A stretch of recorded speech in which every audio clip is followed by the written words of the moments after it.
This episode is brought to you by Kia's first 3-row all-electric SUV, the Kia EV9, with available all-wheel drive and seating for up to 7 adults, with a 0 to 60 speed that thrills you 1 minute, and available reclining lounge seats that unwind you the next. Visit kia.com/EV9 to learn more. Ask your Kia dealer for availability. No system, no matter how advanced, can compensate for all driver error and or driving conditions. Always drive safely.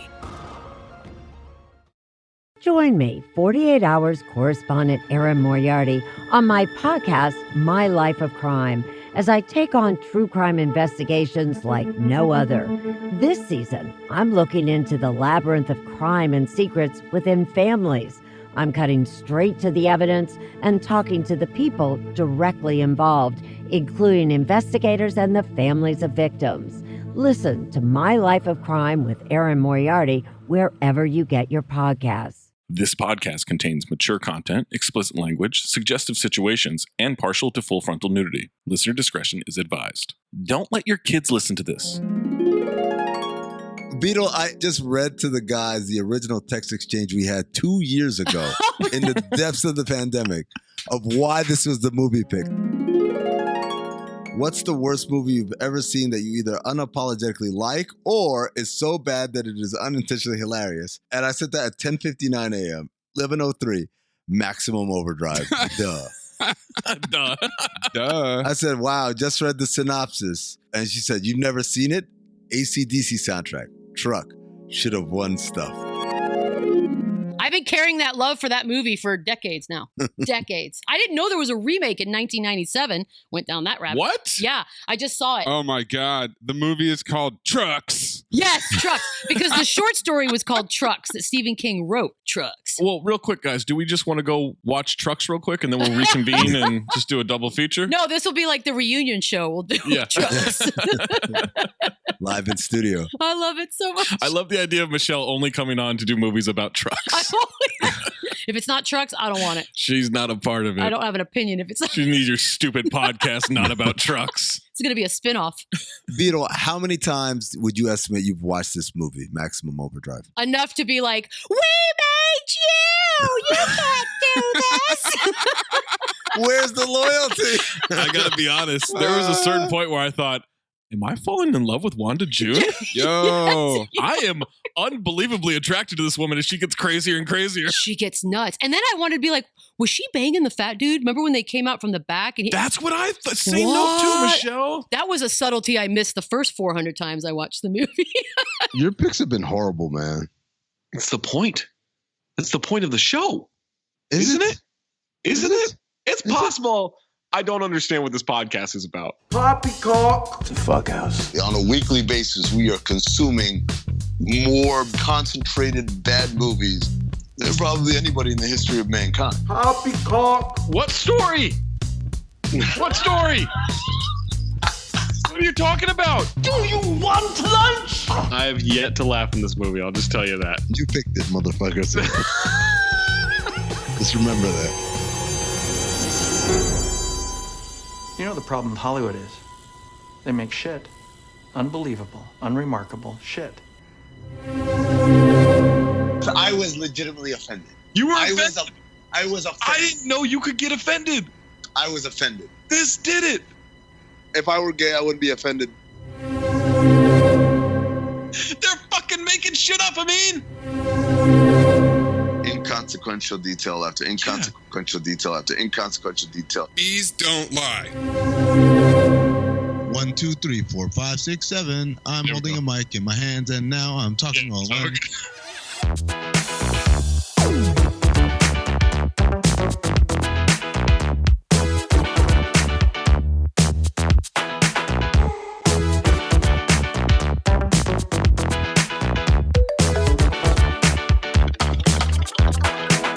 Welcome to Cinephobe, the podcast. We break down the movies you're afraid to admit you love. I'm Zach Harper. That's Amin Al-Hassan. That's Anthony Mayes. We're part of the Levitard and Friends Network. If you have a review for us, review it on Apple Podcasts. Just give it 5 stars. We don't care what you say. You can say anything about us. Say the meanest thing you can think of.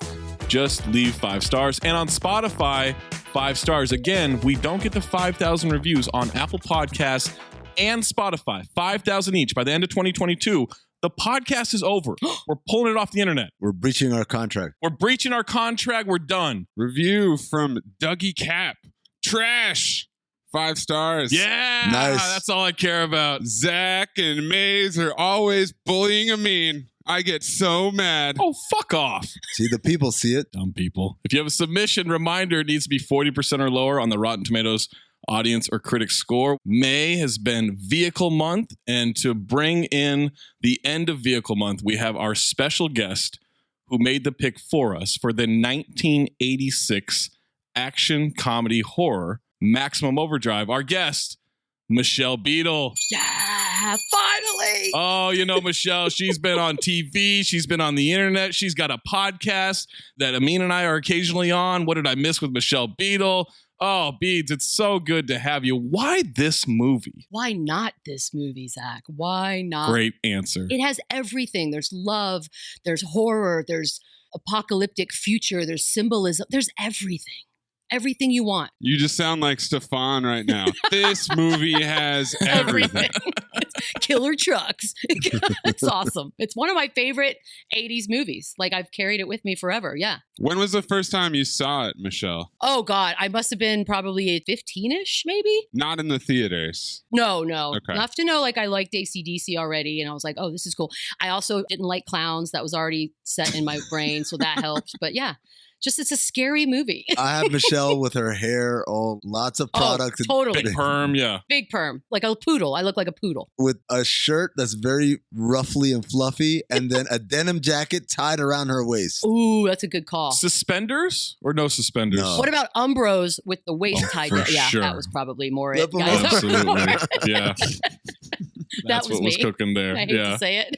I can't believe I've never seen this movie before. I can't believe y'all hadn't either. It's Stephen King. It's not like it's some rando in a warehouse. It's Stephen King. Right? One of the greatest. Written and directed. Yeah. Maximum Overdrive stars Emilio Estevez, repeat offender. I wish I knew how to quit you. He was in Loaded Weapon 1 for us, so the second Emilio movie we've done. In 1985, he had The Breakfast Club, St. Elmo's Fire. 1986, this movie and something called Wisdom, and then Stakeout in 1987. Hit or miss. Hit or miss. Why are you gasping? She's gasping at all of this. I know, like, oh, I love him. Oh, no. I always just like to think about his dynamic with his brother and his dad. I think every time I see them. Super weird, yeah. Yeah, it's super weird. Pat Hingle is in this. You know him from Batman and Batman Returns as Commissioner Gordon, and he's a repeat offender from Batman and Robin as Commissioner Gordon. I wish I knew how to quit you. The only people that were in all those Batmans is Commissioner Gordon and Alfred. Laura Harrington from What's Eating Gilbert Grape and Devil's Advocate. She's the hottie. Also Buckaroo Banzai. Yeardley Smith, who is the most annoying person I've ever seen, who is the voice of Lisa Simpson. She's in As Good as It Gets, Jingle All the Way, and Toys.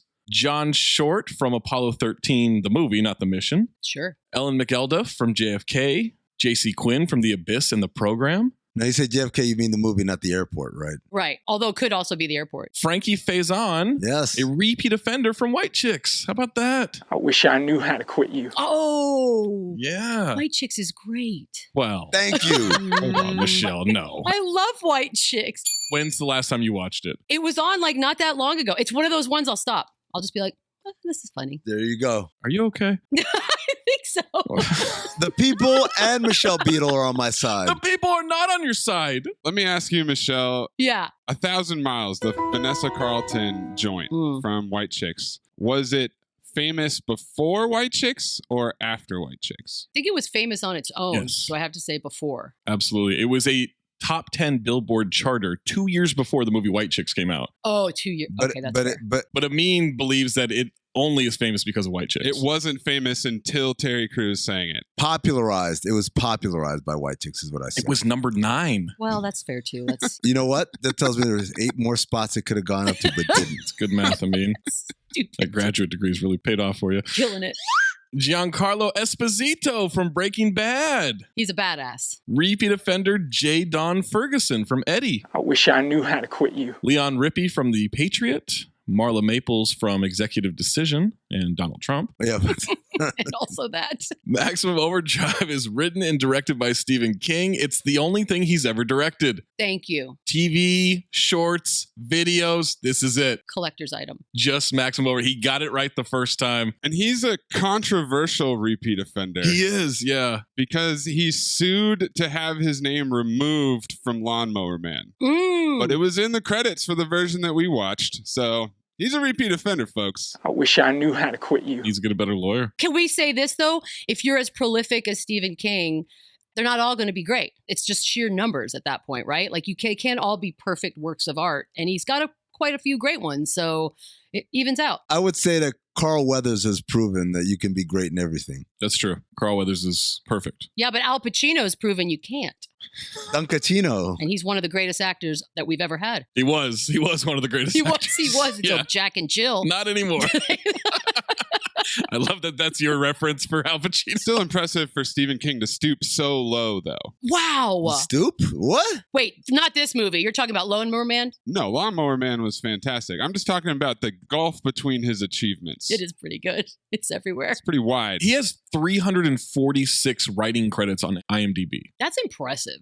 Yeah. His brain must be crazy to be inside. Oh my God. Yeah, it's a crazy place. I don't even like being inside my brain, let alone think about his brain. That's what I'm saying. Yeah. Like, I don't want to be inside his brain. He did admit, though, like part of the directing thing, this is back when he was super high and he has talked about it. So, This movie was directed by cocaine for sure. It was just one line after another. Am I too soon? Synopsis for Maximum Overdrive. A group of people try to survive when machines start to come alive and become homicidal. That's what happens. By the way, that is the fear for most humans. The robots will take over. But in this movie, it wasn't like computers or AI. It was literally just things that weren't machines. Were just lawnmowers. like, yeah. Mm-hmm. The lawnmower was a little questionable. Yes. A Walkman. The battery operated Anything that didn't have a brain that did something was a threat that we made. Now, this is eventually answered by Wanda June, but the tagline for this movie is, who made who? Ooh. 4 other taglines for this one. Stephen King's masterpiece of terror directed by the master himself. Yes. That's a good tagline. Great tagline. Imagine your worst nightmare. Machines take over the world. That's not my worst nightmare, It's but one of okay. them. It's definitely one of them. It's not top 10. Evil's Wheels. Wait, what? I understand that. Yeah. I don't like that one. Last one. The day horror went into overdrive. Ooh. That's a good Yes. one, right? Yeah. Yes. I'm in on that one. $10 million estimated budget, grossed just $7.4 million US and worldwide. Not a hit. Damn. Not a hit. Didn't even break even. Before we jump into this movie and you listen to the rest of this podcast, Maximum Overdrive is a rental. Maximum Overdrive receives 15% on 13 critic reviews, 50% from the audience on over 25,000 ratings. I mean, I usually ask you, but I will ask our guest, Michelle, would you like the positive or the negative ratings first? Let's just get the negative out of the way. Stop being a pessimist. This tank is not half full. It's half empty.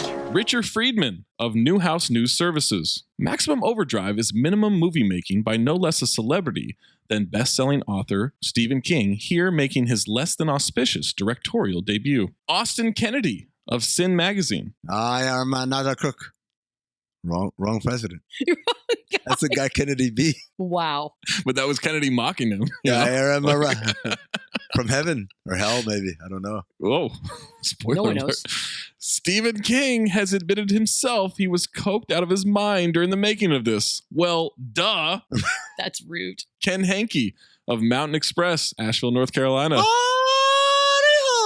This is why other people usually direct King's writing. Let the man live. He just wanted to give it a shot. Oh, he's living. Yeah, he was living. Livin. Alex Sandell of Juicy Cerebellum. Maximum crap. It sort of revived AC/DC, if that matters. It definitely does. Brian McKay of eFilmCritic.com. Okay. Most of the characters are so annoying that you want them to die. A recipe for a railroad spike lobotomy migraine. Wow. Graphic. I'm not going to argue. Yeah. It's colorful. I like that. James Sanford of Kalamazoo Gazette.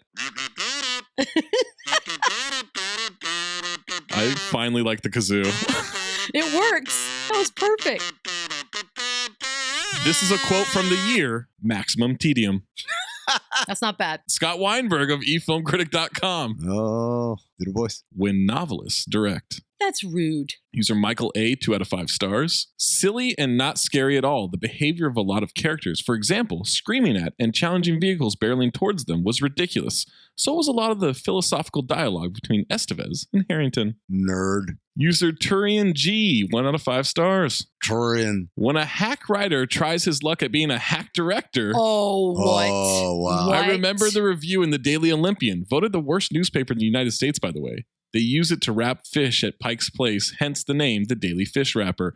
Something in the review about bowel movements turned my mom off from letting us see it in the Lacey Theater. Saw it later on TV. Yes, I did read the short story. Unremarkable and unscary. I don't like that guy. He sucks. He also dragged the paper, the worst paper in the world, but that was the review that he's sourcing? Yeah, he dragged everyone. User Private U, 1 out of 5 stars. Private U! Went to the theater in 1986 to see this movie and walked out 20 minutes into it. I decided to try to give it another chance. It's still the worst movie I've ever seen. Oh. Why hasn't this movie destroyed? 15 minutes in, you're, I think you could have given it a couple more minutes. There's more coming. User Cameron F, 2 out of 5 stars. A bunch of diesel trucks go crazy and terrorize a truck stop while Emilio Estevez uses his prison skills to save the day. Is that what he was doing? Buckle up. Here's a little bit of a long one. Last negative review. User Richard D, 1.5 out of 5 stars. Dick.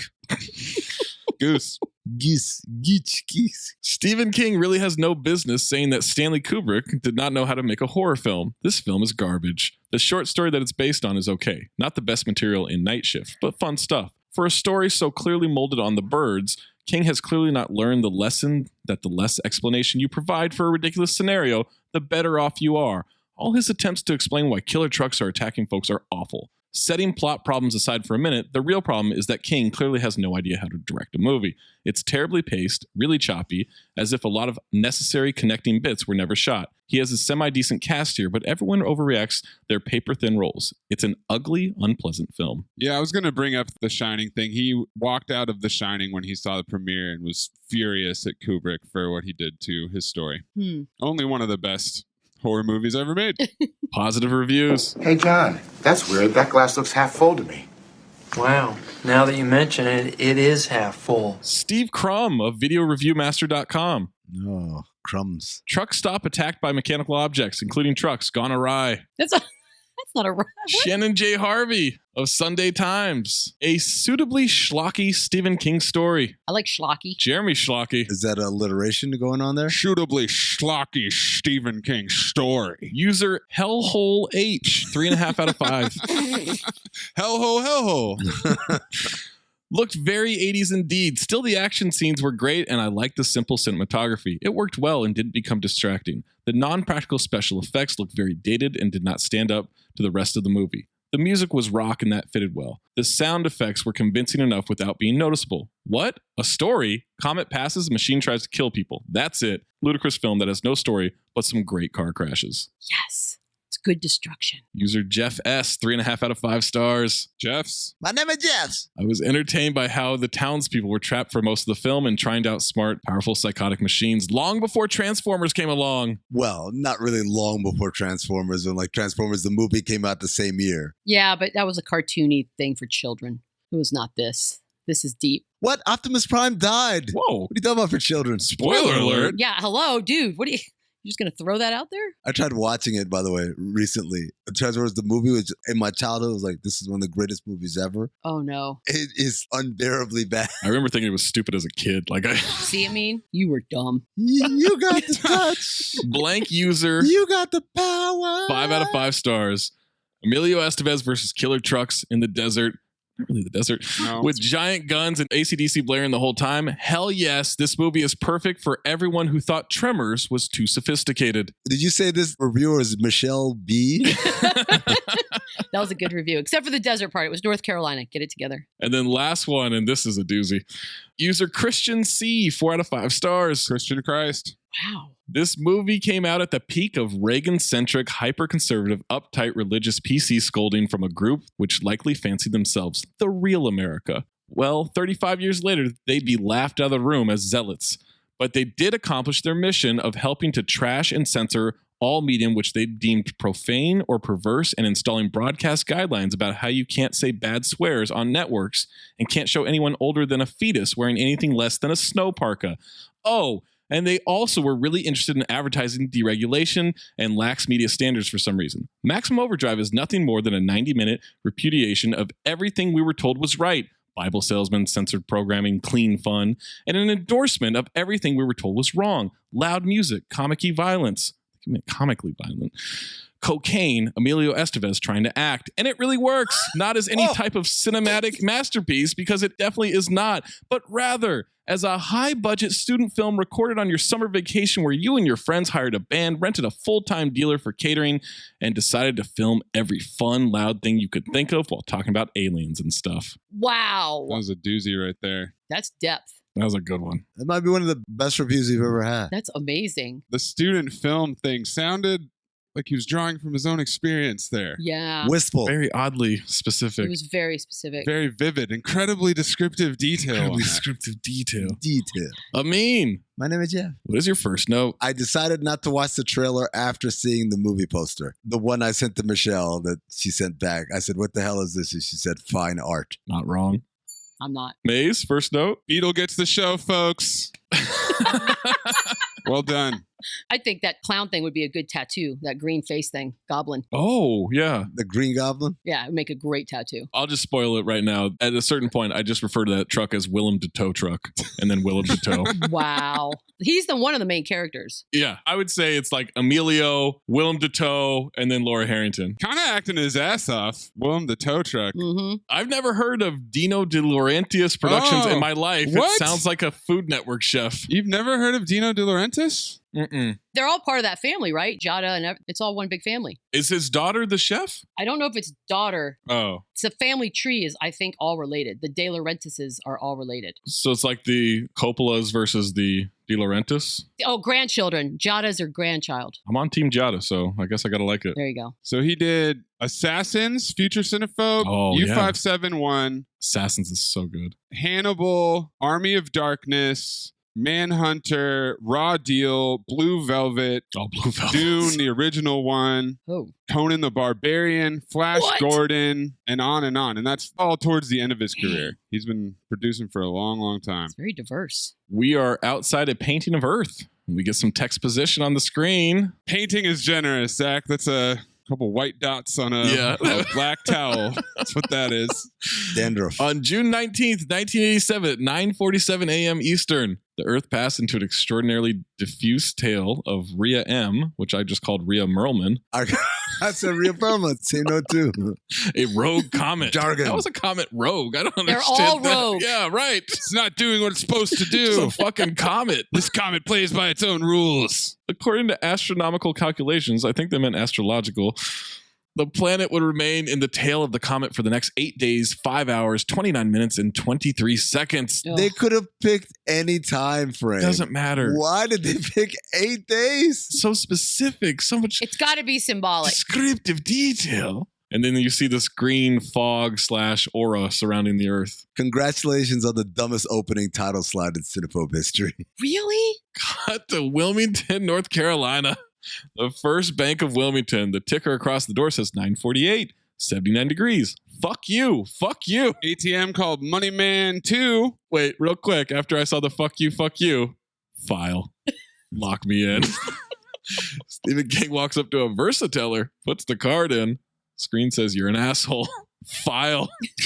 Was this shot on a Super 8? It's so grainy. More like a mediocre 8. It looks like they just got a bunch of Polaroids and did that kind of fanning thing. It's really bad. Ass on. Honey, come on over here, sugar buns. This Sugar machine buns. just called me an asshole. Sugar buns. And by the way, that's Stephen King coked out of his mind. You have to love that he makes himself the first human character. Absolutely. Brilliant. He beat Stan Lee in that regard. Do you think you can call people sugar buns these days? Ironically, I don't know if that would work. I think I could call y'all sugar buns, but you couldn't call me sugar buns. No, that's an HR violation for sure. Yeah. Yeah, I think that's how that would work. But if you're dating someone, you can call them sugar buns, right? Oh, you can call them whatever you want. That's freedom. Well, I've got a term for someone who's in a relationship in this movie. We'll get to it later. Oh, boy. I feel most justified. Yeah. Same note, too. I don't know what you said, but same note. Title card. Clip this song, Maze. This machine just called me an asshole.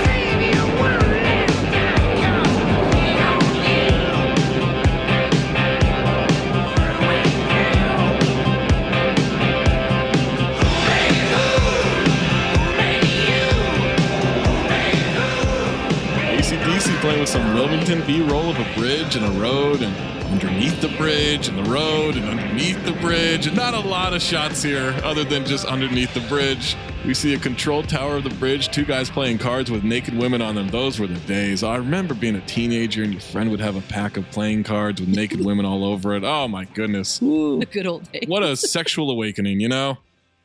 No, just me? All right, we'll move on. Control switch goes on itself. The levers are turning by themselves. Things are revving up and the bridge is cranking, going up, even though there was a green light. AC/DC got their name in the credits in their own custom font. Yes. Man falls off his motorcycle. Car slides into a barrier. A woman goes flying through the windshield. Yeah. Just for no reason. That was excessive. Things escalate real quickly here. Yeah. Ass off, by the way. The woman going through the windshield. No one has their brakes on, or the emergency brake hasn't been invented yet, or I'm not really sure what's going on. The machines are in control. Slow motion falling in the water. Oh, that guy. Yeah, the guy off the motorcycle. And he's so muffled. He sounded like he was like gagged and tied and bound. Dump truck gets stuck between the 2 sides. That's dangerous. Guy pushes the pedal until the wheels literally fall off. I didn't understand that physics right there. And then the truck falls into the water. Really slowly. Really slow. Oh my God. It took like 48 seconds. Wow. Far out, man. Yeah, there's stoners in an AC/DC van. More cars sliding. Flying through windshields. I had the same note too, Mace, because parking brakes don't exist apparently. It's icy. It's not even that steep when it starts. At most, it gets to like 45 degrees, which is mild for any hill in San Francisco. Sorry. That's fair. What don't you guys understand? The machines are in control. That's exactly. What are you talking about? Is that why a guy goes flying into a car through the windshield next? That's what the machines wanted, yeah. Is that what launches the watermelons The in watermelons the air? flying all over the place. Watermelons went crazy. Are watermelons machines? The guy gets out of his car and immediately slips and falls into the pile of watermelons. The yuppie, yeah. He slides all over those watermelons. Oh my God. What is this shit? Golden Duster nominee. But he was also, you notice he was running. He wasn't even attempting to save his wife. No. He was just like, I got to get out. You gotta get out of there, man. And then splat. Van goes flipping. Bridge operators yelling at each other. Ass on for the old man saying, "That's impossible. The light's green. I'm fed up, you goddamn asshole. Can't you see we got a situation here?" The bingo with him that was picking his nose earlier just goes, huh? The simpleton. It's probably a cousin or something. Cut to a semi-truck with this giant goblin face on the front of the truck for happy toys. Here comes another load of joy. Uh-oh. Easy, man. Do not diddle, kids. It's no good diddling, kids. 2 mechanics talking on the porch. Says you get Mickey Mantle over to the baseball game. Oh. Joke all you want, but he hit 3 balls over the fence, and one of them must have gone 250 feet. Exposition. Okay, that makes more sense. Did you just put that together, Amin? Yes. Yep. Wow. Oh, for the love of everything. Welcome to Cinephobe. See? This is too complex for you. This movie was too deep. I was so confused when the kid shows up. I'm like, why is he here? What's wrong with you? Goblin truck pulls up to the stop. They're in awe over it. Frankie Faison is the driver, named Andy. Thought you was down in Texas. No, that was Lionel. You like that, right? That's some rig. Give her a big drink. I got to get some coffee. Waitress is trying to tune a radio. Wanda June. Oh, my God. This damn thing. This thing was working just fine a minute ago. Now I can't get beef turkey on it. I would marry her tomorrow. I am in love with Wanda You'd be June. like James Coburn in Deadfall. 100%. You'd love the cup of coffee she made. You'd just take her home. Just make her an honest woman. That's all I want to do. She filled out that little outfit. Oh, God. Can I get a light coffee when you're done jerking on that thing, darling? That wasn't inappropriate, too. That's the 80s. It's a different time. It's a different Michelle. time. Yeah, you Yeah. could be misogynistic. You could be inappropriate. There were no rules. Yeah, unless you were a Miss woman, those. then there were a lot of rules. There were a but lot not of as rules, not yeah. for us. All the rules. Not for us. Oh, what a time. Good old days again. Boss Hendershot, which is a weird name. I've never heard that name before. Wants Emilio, the short order cook, to come into the office. He's got his little baby earring on. Yeah, Very out of place. didn't look right. This is how I know Stephen King was high, because he could have just called the guy Henderson. Right. And none of us would have like batted an eye. He was like, no. Hendershot. Hendershot. It has to mean something. I got eggs on. I don't give a ladybug. I want you in here now. Wanda June, shut off that radio. Mind them eggs for Billy. Cut to Giancarlo Esposito in the game room, and all the pinball machines are going nuts. That part's scary. That part scared you? That's the part that gets me. Right? You know, like the flippers going up and down for no reason. Someone's got to be pushing buttons, God damn it. Because you know something's going on. You can't just think it's free stuff. No way. Well, Giancarlo didn't know something was going on. No. He says to the coffee machine or whatever that That's thing true. is, your mama. Ethnicity. And then Stu Gotz's favorite cigarette machine starts vomiting stogies and coins all over the ground. And Giancarlo could not grab those things fast enough. Stuffing them all in his shirt. Christmas. Come early. They're pumping diesel. $8 for 13 gallons so far. I did notice that. Is that like 60 cents a gallon or something? Or 40? What was it? It was crazy math. It's just devastating. It's devastating to see that. Machine stops on its own. The mechanic bangs the machine a little bit, pulls the hose out, looks at it, smells it. Boom! Diesel right in his eyes. Boom in your face, bitch. Who doesn't look at it when it doesn't work? Look at this gun, see if I can get it to work. And that's the first time they use that suspense sound effect.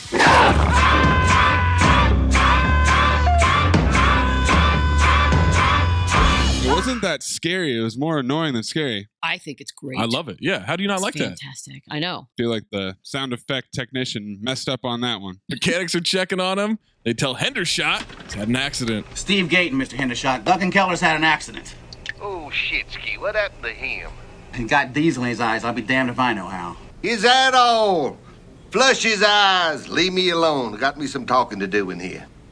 I gotta wipe everybody's ass around here. Shitty job, but I reckon somebody's gotta do it. Ain't that right, Bubba? Amelia wants to get it straight. Work 9 hours, clock in for 8. Oh, I know you've been to college, boy. Red star on your time card. You know what that means, don't you? On parole, boy. Do you guys see this back room where the big fat guy is helping out the guy who's got diesel in his face? The porn cutouts? That wall, it was like a beautiful mind, but for porn. Well, it's a mechanic shop. Remember that? They had calendars and whatnot. But it was just porn, the entire wall, like a collage of... No, if you went into a barber shop or a mechanic shop, there was porn, there was Playboys everywhere. Oh, yeah.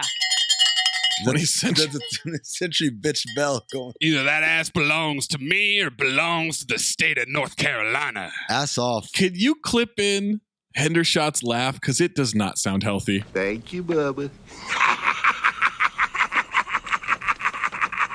Oh, shit. There is cancer in that laugh. 100%. It's not healthy to have that little of an ass. No. His ass is completely off. And he's calling everybody Bubba. I noticed that. Put a pin in that. Let me tell you, she can't cook, but I don't care. Wanda June fucking up all the eggs. Billy, Oh, it looked gross. it's getting out of hand out here. That griddle is chaos. How do you ruin that? Like, it's just eggs and bacon. Looks like she threw dirt on it. Like I've never seen eggs that color before. No, me neither. She's just mixing it all together and shit. It's gross. In the early going of this movie, we get a strong showing from the disembodied voice. Yes. Because you got one guy who says, "You ain't talking about me, are you?" When she says it's getting out of hand out here. Then later on, some guy says, "Them eggs coming on the Pony Express." It's a big disembodied voice movie. Emilio also noticed there are 4 different time cards with stars on them. 4 different people on parole. Mm-hmm. One with 2 stars. Whoa, what do you think that means? Double parole. Sorry, stupid question. Obviously, Dur. This is double prison, and that means that you have to lose twice in Yes. order to be eliminated from prison. Ugh. Wilmington Morning Star paper has the front page story. Comet arrives, million watch. Fascinated. Another headline, children learn safety. Yeah. Also, baggage explosion kills 2 in Tokyo. Oh, that's foreshadowing. See? Oh, I got it. Okay. Did you watch this movie or are you watching it right now? I didn't read the paper. Evergreen comment. Customer asks if those eggs are coming on the Pony Express. Wanda June says, just a minute. Then the electric turkey carver just starts sawing her arm. It turns towards her. It turns towards her. Amelia runs over. It falls to the floor. It tries to saw her shoe. Also, I didn't see a cut on her arm the rest of the movie. They wrap it up real quick and she's fine. Yeah. Just a flesh wound. She is covered in blood. Never washes it off, and it's just gone. It's on Emilio's shirt for the rest of the movie, too. It is on Emilio's shirt for the rest of the movie. You're right. Hey, that knife go rabbit on you, sweet thing. Can't call people sweet thing anymore either. No. God, it's the worst. The guys are just laughing at her. Turned itself on and it bit me. She's so special. Oh, I love her. It bit me. It's moving again on the floor. Emilio grabs a hammer, smashes the hell out of it. Back to the game room. Esposito has stuffed every cigarette pack and quarter into his clothing. He's thorough. Same note too, bro. Arcade game is basically hypnotizing him with these images. He puts his hand on it and we see orange lightning and electricity go through his body. Blows up and he gets launched backwards. Did that scare you, Michelle, or just the pinball machines? Just the idea of being electrocuted by a video game. I didn't like that. Too close to home. Too close to home? I feel like that could happen. I play video games. Now I just imagine there's a room in your house lined along the walls with arcade games and you just creep through it every day, just trying not to disturb them. Don't make eye contact. Zach, you asked too close to home. That's because Michelle was once strangled by a video game. What? Is that a real story? Wait, was I strangled by a video game? How would you not know that? Why would you ask that? Well, how was I strangled by a video game? It was Centipede. It just leaned forward and just... I had an active imagination as a child. It's not my fault. It's gone now. Don't worry. Emilio and them walk in to check out what happened. Orange electricity's still going through his body. The sign on the door says, "No alcohol. Do not kick the games." Only 2 rules at the truck stop game room, all right? Apparently that's an issue, kicking the games. Cut to a Little League game. Easy, Maze. This kid dives into home and they win. Adult walks up and says, "Come on, sodas, I'm buying." That's not trustworthy. He walks to the machine. He puts the money in. Nothing comes out. Looks a little. Kids are watching him. Then a can gets shot right into his dick. Classic. Just hits him right there. Don't you hate that, guys? It was thrown hard, too. Yeah, it was really fired in there. Propelled. We'll get to how hard it is thrown. Another one into his stomach, and then boom, right into his forehead. Now this machine is pelting kids with soda cans, and I was dying laughing. I love the machine. I said, this soda machine is incredible. And then some dipshit kid walks up, and there's a massive dent in this guy's forehead. He took a tank shell to that forehead. All bloodied. He's dead, by the way. He is from one soda can to the head. The kid looks at him, then the machine yells, "Oh shit." It starts firing at him. And so what does he do? Not run away. No way. He puts a catcher's mask up to his face. Yeah! And then Army crawls his way towards the machine. Why? First of all, that child is beautiful. And I don't know if that's appropriate. Probably not. No, it's not. But secondly... If I can't call someone sweet buns, you can't say that child is beautiful. There, Michelle. How does equality sound now? I also think he wasn't going to back down to the machine. He's trying to alpha the alpha machine. I like that. Is that what he's doing? I think so. I think he's just an idiot. Speaking of idiots, I have a very important question because we see a kid riding a bike across the field and get flipped over. And I said, wait, are the bikes malfunctioning too? I had the same question. And then I realized he's just a moron. Yeah, he's just an idiot. Then a steamroller out of nowhere blows right through the scoreboard and squishes this kid. Move! Damn right. Move! My most overused note. This movie. Move! You can move. It flattens the fuck out of this kid. Oh, and so then good. the dumb kid with the catcher's mask rides his bike like a bingo all the way home. He's like over the handlebars. He's going fast. I think you and me, Zach, have different interpretations. I like this kid. I'm like Michelle. See? I like the cut of this kid's gym. He's got it. No. Yeah. I hate all these dumb kids in these movies. He's like a young River Phoenix. May he rest. Oh, okay. Pretty kid, great hair. Jonathan Landis, maybe? Yeah. R.I.P. More like Stream Phoenix or Sewage Pipe Phoenix, perhaps. Well, more on that later. Spoiler. Car driving with a man and a woman. Lots of religious pamphlets on the dashboard. He calls her Sugar Pie as she fiddles with the radio. I feel like Beadle can pull off this outfit. I'm talking about the driver, of course. Thank you. Shark skin? Is that what they call that? I think that's what that was, yeah. And a hat, right? Like a good hat. And the hat, the wicker hat. Yeah, I love the hat. And a white silk tie on like a light purple shirt. I don't know. It's nice. It's like Easter Sunday. Seersucker. Yes. When we do trucks, you'll have to be dressed like that. Otherwise, you're not allowed on the pod. Obviously. His mustache is disgusting, by the way. 100%. It looks so gross. I haven't been able to get dilly squat out of it the past half hour or so. He is just feeling her up. Oh, super problematic. Apparently, she's a hitchhiker sitting in the middle for no reason. Yeah, I also didn't understand the sitting situation there. How far up the road you going, sugar pie? Depends on how long you can keep your hands to yourself. Just drifting, huh? Ha ha ha, yeah, I know what it's like. Been drifting myself for about 10 years. Shh, I got something that says, I bet you do. That's inappropriate and creepy. Radio's giving an urgent message. It goes dead and staticky. He keeps rubbing her leg. She tells him to pull into the gas station. And if you don't take your hand off my leg, you're going to be wiping your ass with a hook the next time you take a dump. Yeah. I swear I heard no talk like that when I was a boy. Lordy, girl, you gone crazy or something? The hell are you doing, girl? Did you hear anything that man said? You on something.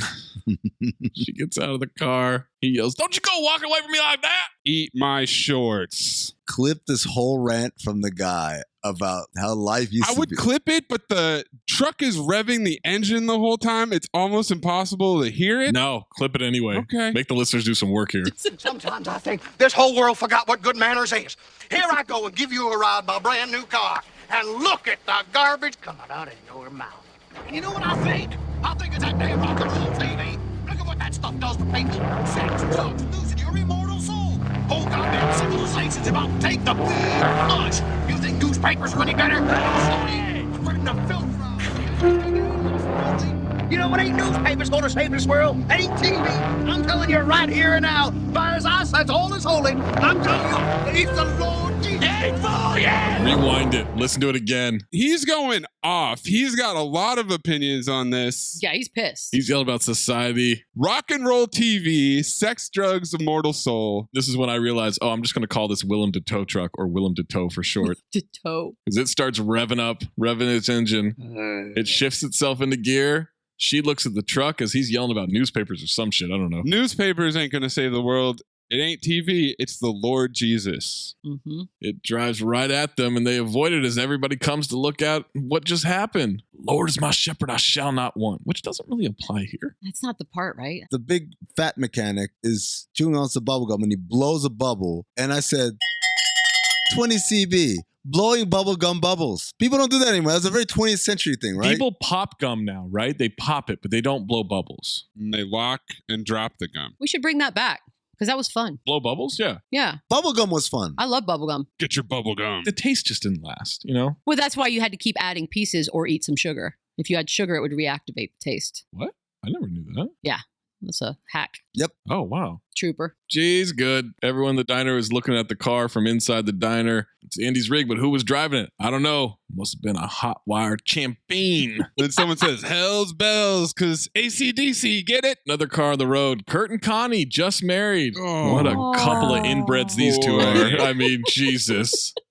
We got to get some gas. Yeah, and his sister wife, Connie, needs to go to the ladies' room. Oh. Can I come in and watch? No, you cannot come in and watch. That was weird, too. What in the cuck O'Leary? She somehow looks really young and really old at the same time. She still kind of looks like that. Yardley Smith is an interesting looking woman. Yeah, I feel like she's never looked different. Yeah, she's always the same. The hair just changed, but nothing else. Yes. They pass some railroad tracks. The light flashes. Kurt stops and says, did you see? Never mind. They go to a truck stop and they see a bloody arm. Some guy has been obliterated. She asks, is he dead?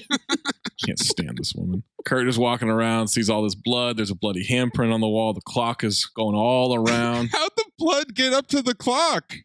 It's some good splatter. Then a tow truck comes out and drives towards Kurt, who's hailing it down. Bertha stops, revving its engine while stopped. Connie doesn't like this. I don't like it. She's smart. Tries to run Curtis over, but he dives out of the way. And Connie asks if her brother husband is dead. He's not. They're definitely related, right? I would assume. It's that part of the world. They're disgusting. Well, I think she's worse than he is. Oh, for sure. Yeah, he's just an idiot. Yeah, he's just made a bad choice, really, in partners. All right, truck is stopped after crashing in the building. Curtis walks away, smiles, hugs Connie. Then they hear it start up again. She jumps in the car.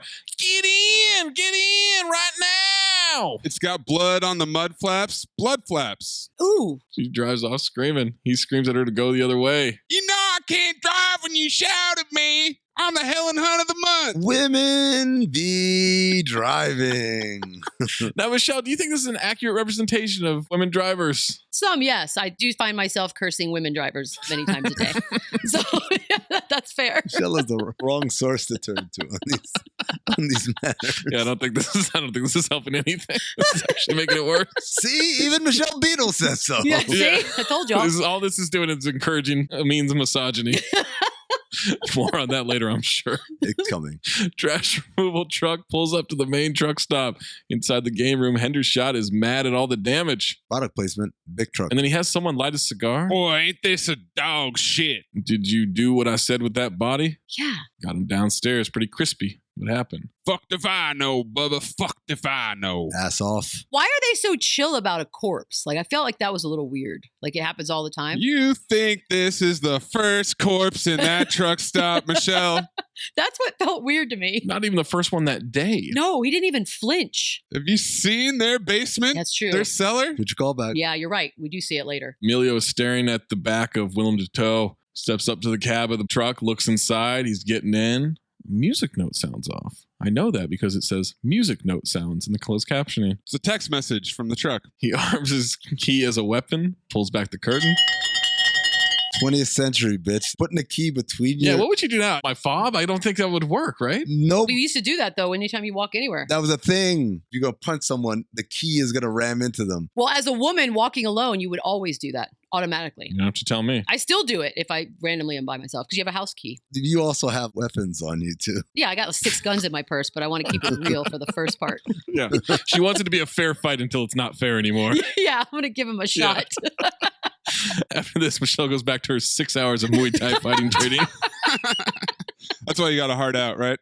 Yeah. Right. Got a bout this afternoon. It's a goblin in the box popping up. He gets out of the truck. He goes behind the truck again, kneels down. It starts to turn on. And then Brett. Lady Brett. Cutie. A.K.A. Laura Harrington. Vroom, vroom. You're cute. That's weird. There's some odd flirting. Yeah. Women with manly names. I don't like it. Oh, I love it. Brett, Ryan, No, Michelle. it's so hot. It's hot. Shut up. Well, French. Yeah, you're right. No, you're right. You're right. It makes them hotter, I think. Frankie, Sean. I don't think it worked for Lady Brett. Terry? No, Terry's gross. Terry Gross. There's a limit. Tells him he's cute. Yeah, am I? Not that cute. Maybe I'll grow on you. Hey, I have the same strategy too. Maybe I'll grow on you. You ever see that much nothing at 10:15 in the morning, hero? What are we talking about? I don't know. I didn't know if they knew each other or... She's a hitchhiker. She doesn't know anyone. I think that might be the thing, the bad review that talked about sometimes it didn't make sense. I think this might be one of those moments. Like it just jump cut. She calls him a hero. He hasn't done anything yet. Yeah, it's like she knows. She saw the earring, I mean. It's that classic love story of the hitchhiking woman and the 5'3" short order cook. That's right. At a diner. On parole. If I had a nickel, you know? It's like Frankie and Johnny, kind of, but not. Just like it. If you had a nickel, you'd have as many nickels as Giancarlo Esposito did in the game room. Yeah, I know. I would have been fucking cleaning it up. By the way... Oh, no. On the radio, there's like a newscast position happening. Similar sightings have happened in London, Paris. And then it says Peking. Peking? Yeah. I love the idea, by the way, the British arriving in China. And they say, hey, what is this beautiful city called? And the Chinese say Beijing. And the British say, Peking. Got it. New York, London, New Delhi, Moscow, Peking. Wilmington. Wilmington, yep. The big 6. Reports are all the same. Machines operating by themselves. Homicidal rampage. Dumb kid rides by some sprinklers. They turn on. When he looks, they turn off. Turn off before he looks back. You know, because you got to wait for the water to drop down. Yeah, we got a lot of carnage. Beer bottles all over the ground. Dead body with a chainsaw on its neck. That one's good. The pizza delivery driver is dead. There's the toes poking out of the bushes like the Wicked Witch of the West. Why is the dog dead from the toy car? Toy car in the dog's mouth. That's one way to go. Too far with the dog. It was too far. That's Amin's favorite part. Michelle's like, no. Bring that back, Stephen King. Bring that back. Maze, you got a clip in. Damn shame what they did to that dog. Frankie Faison. Oh, that's right. How did the guy on the porch swing listening to the Walkman die? Strangled him. With the headphones. Yeah, just like the woman in the window with the hairdryer. The hairdryer, she got choked. Yeah, that was a good one too. I also like that the kid's reaction every time is like, damn. Every time. He does it like 5 times in a row. Okay, do something else. This kid is either so traumatized he can't emote, or he's a serial killer who is enjoying all of this. It could be that. There's no in between there. He rides even more. Ice cream truck is riding down the road. Songs playing. No driver in the seat. My-T Taste-T. Nice. Mighty Tasty. That's a real brand, I think, of ice cream truck. Is it? Isn't it? Welcome to Cinephobe. I don't know, but ice cream trucks are already creepy. So that was perfect. Perfectly cast. There's a casting call, like a food truck in there, like a regular truck. And it's like, Mighty Tasty. And he walks in and is like, Yeah, you got it. You got the role. Just play the song for us. All right, got this. Yeah, it's creepy. Bloody lawnmower at the house. By the way, the corner of Kenwood Ave and Shirley Road, I looked it up on Google Maps. It is a real intersection on the west side of Wilmington. Wow. And let me tell you, it's fallen on hard times since the filming of this movie because it looks like a beautiful neighborhood here. And now it looks like shit. Well, yeah, the fucking trucks ravaged it. Yeah, you wouldn't live in that town if you heard what happened just 30 years ago or 40 years ago, whatever that is.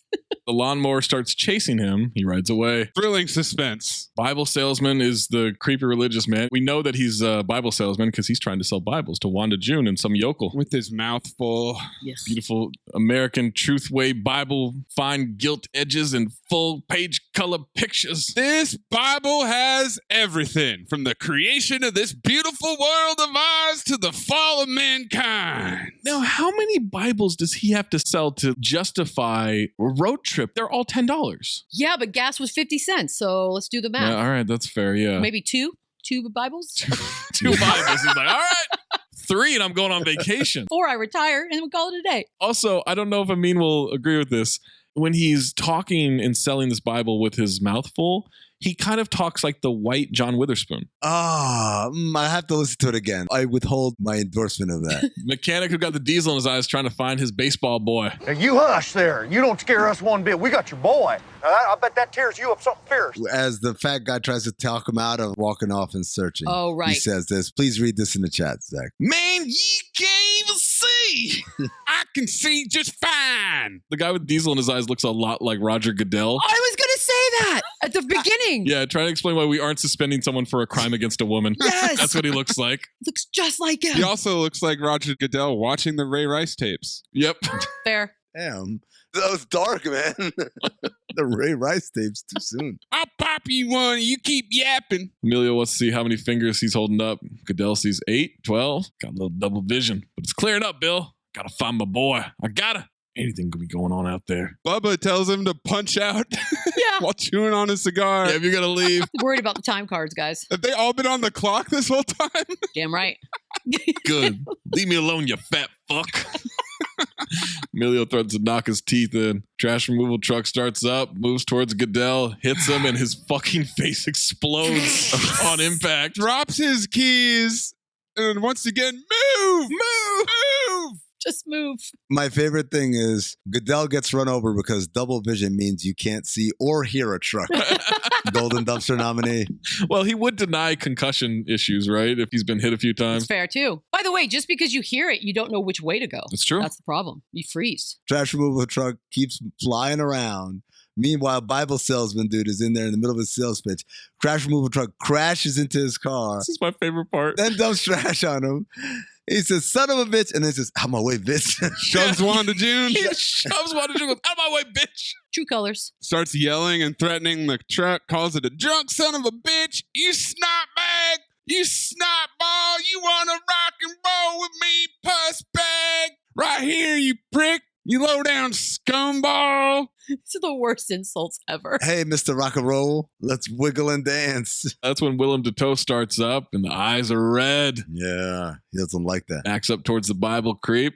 Emilio tries to get him to get out of the way. He pushes Emilio, runs towards the road, and then the cut of him getting hit looks like when someone tries to break a door down with their shoulder, like he jumps into it and then flies off into a muddy creek. He runs at least, but he runs in a straight line because God forbid we do the serpentine on this.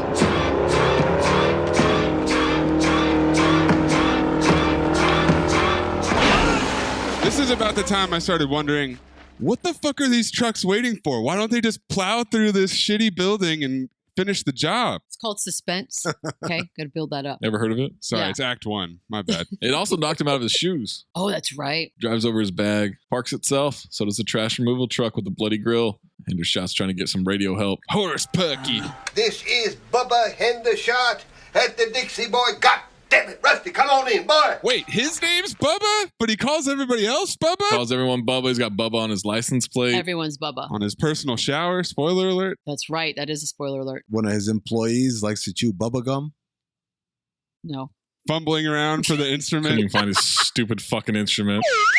Hack. No, I refuse that. Michelle, do you appreciate Amin going analog with his soundboard here and just slowly accumulating different objects? It's pretty good. I do like the idea of that you'll see something out in the wild and be like, I need this for my collection. I like that. You know that he sent the triangle back to Amazon because he couldn't figure out how to play it? I don't know how to play the triangle. Shut up. It would not work. It can't not work. Because you need to have it suspended the whole time. It was suspended. It just doesn't. What were you hitting it with? It also has to be a metal object. It has a little mallet and it came with it. You hold it by the hook and then you kind of like hit it, but like sometimes it just wouldn't hit well.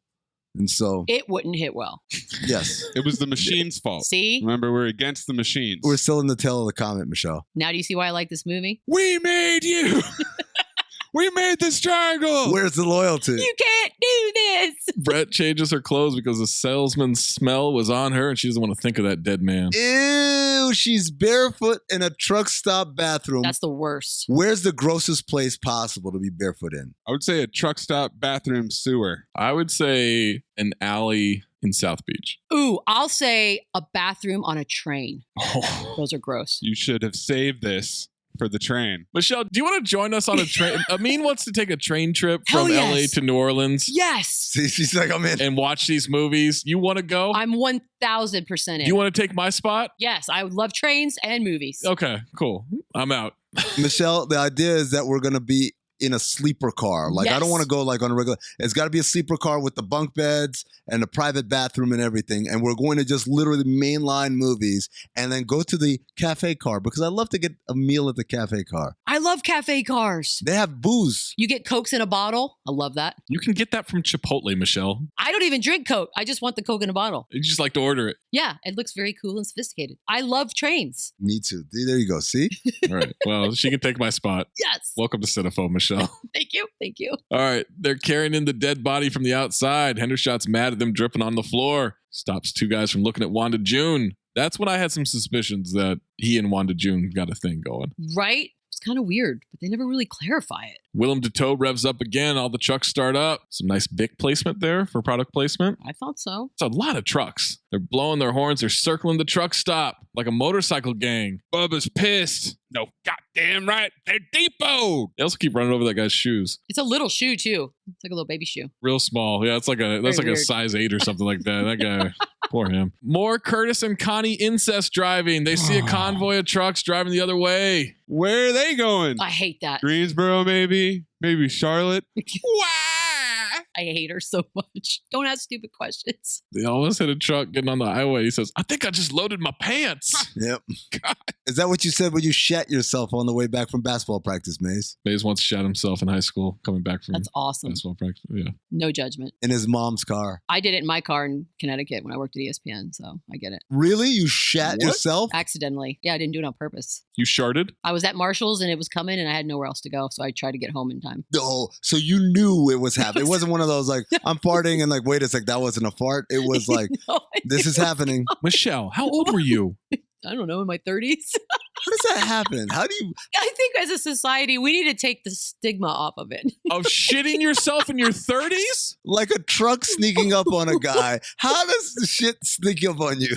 It's a nice, objective, nonpartisan position that you've taken on this. Thank you. Not a stigma, that's a stinkma? Accidents happen. Why do we judge it so harshly? I tried to get to the house. I was trying to do the right thing. You did your best. Were you running red lights? You said you were like in a Marshall's or something? Where were you? I was at Marshall's when I knew something bad was about to happen. They don't have a bathroom? I didn't want to do that there. I don't like doing that. Your car's much better. How long of a drive is it from Marshall's to your house? It was probably like 8 to 9 minutes. Oh, shit. You really had to go. You couldn't wait 8 minutes? Maze, you've been supplanted. We gave Maze such a hard time. Yeah, Maze had 15 minutes. How do you go from not needing to go to I can't hold this anymore? It happens. It really does happen. All of a sudden, you're like, uh-oh, something bad's coming. I mean, you ever shit yourself in your 30s? 30s is not the point. Not in any age other than having a diaper. Oh, you're so sophisticated. I think the last time I shit myself was 5 years old, 6 years old. So I wouldn't say it just happens, Michelle. It does just happen. I promise you, more people are lying about it. Zach did shart his pants at a county fair. There you go. So that's what you also said on that same episode. A shart counts, by the way. Oh, actually, I did. It was the same day I watched a cow give birth, which I cannot unsee. I don't want to see it. Awful. No. I sharted. I sharted at a wedding. What?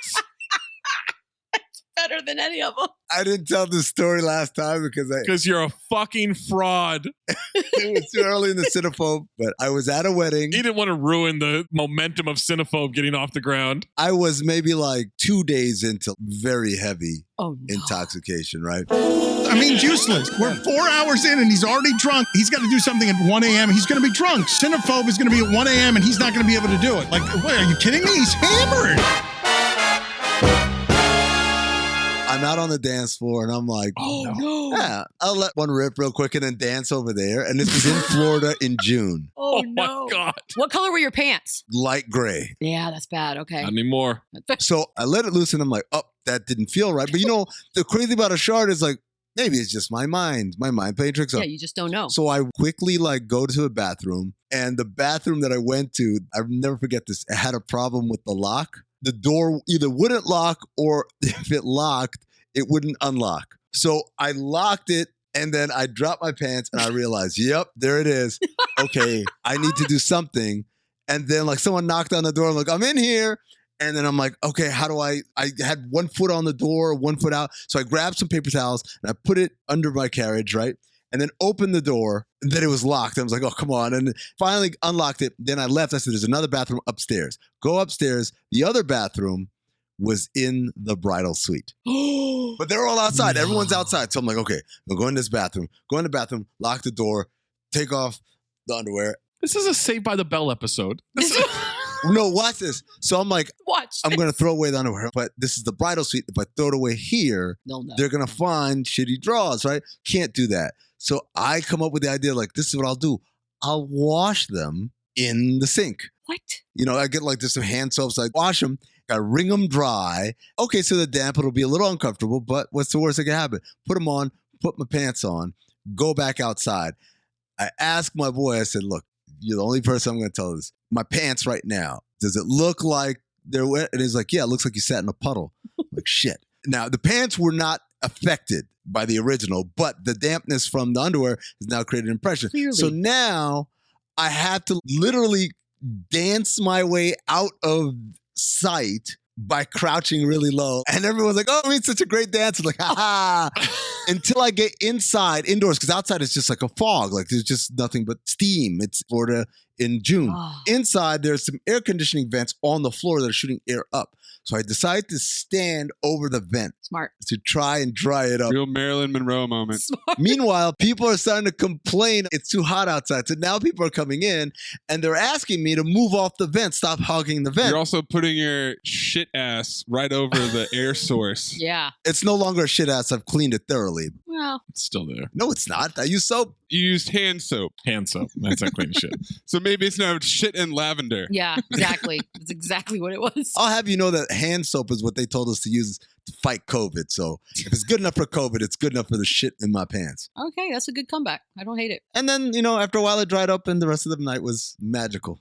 That's the first time I've told that story in public. See, don't you feel better? Because the stigma just got removed, buddy. No, I promise it didn't.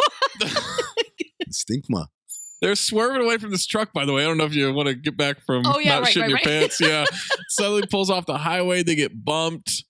She says, Curtis, I knew I should have never let you drive again. How's that helpful? Curtis, make it stop bumping us. Really, Connie? Just some evasive maneuvers. For some reason, it makes the truck catch on fire and it explodes off the road. How did her face get so dirty? Well, they had the windows open and it's hot. It's gross and dusty. His face got dirty from the crash at the gas station. Her face. Because he's been making out with her left and right and rubbing his that's true. sooty face all over her. Sooty. That's right. They're in love. They're newlyweds. Curtis, what is going on? I don't know. I don't know what we're yelling about.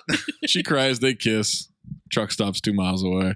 They pull up. They see the circling of the trucks. She mocks them. When we get to that truck stop, everything will be all right. Oh, yes. Ha ha. And that's when I wrote, they're just married and Connie is already the bitch wife. Yeah, she really was. Way to be a stereotype, Connie. This is one of the first times I'll ever agree with Amin on this.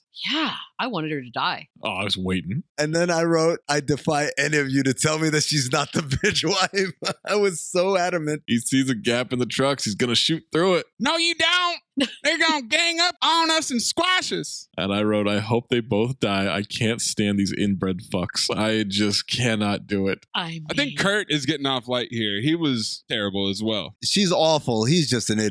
See, I think he redeems himself. Like, he's trying to be a normal dude. He just made a bad wife choice. He makes a couple more before the end of this movie. He sure does. Wanda June wants Billy to come and look at these fools. They're dead. They're dead. That's my favorite. They're dead. Emilio and Brett are going out there to help. Curtis shoots the gap, but he gets clipped on the back tire and it flips them over the front of the car. Every single car flips forward like they were getting launched by the back every time. It's so crazy. Yeah, that is weird. Curtis, I'm upside down. I'm scratched up. Where are you going? Will you get me out of here? Curtis, will you help me? Watch that thing, Lee. That thing looks sharp. Will you watch that thing? Hey, you're not my Curtis. Where is my Curtis? Oh, shit, I'll stick this shit, you goddamn asshole. Curtis, will you help me? Help me! Bubba's got a rocket launcher? Rocket launcher! Hender shot out of nowhere with a rocket launcher blows the fuck out of that truck up. He shoots it right at them as they're running. Yeah. Yes, they have to dive out of the way. He knows what he's doing, y'all. It's not the first time he shot that thing. He reloads and blows up another one. That was depot du jour. They all go inside. Amelia wants to know where he got that stuff. Chewing the fuck out of that cigar. As everything is like exploding and on fire and stuff, there's remnants in the wreckage of thousands of toilet paper rolls. And I said, Toilet paper. April 2020, I mean, would have wept at paper. the sight of all of those abandoned toilet rolls. Connie tells Kurt, "You're bleeding like a stuck pig." Trucks are just destroying their car. Brett asks Emilio how the lovebirds are. He asks her about that straight razor. She says needs protection. Mother's helper? A girl hitching her way down to Florida needs some protection. Damn right. That's what I was doing before every machine in the world went into maximum overdrive. The title of the movie! She said it! She said it! And then she starts crying. I'm scared. With her ass fully on. Put my arm around you. Just stick me with that thing.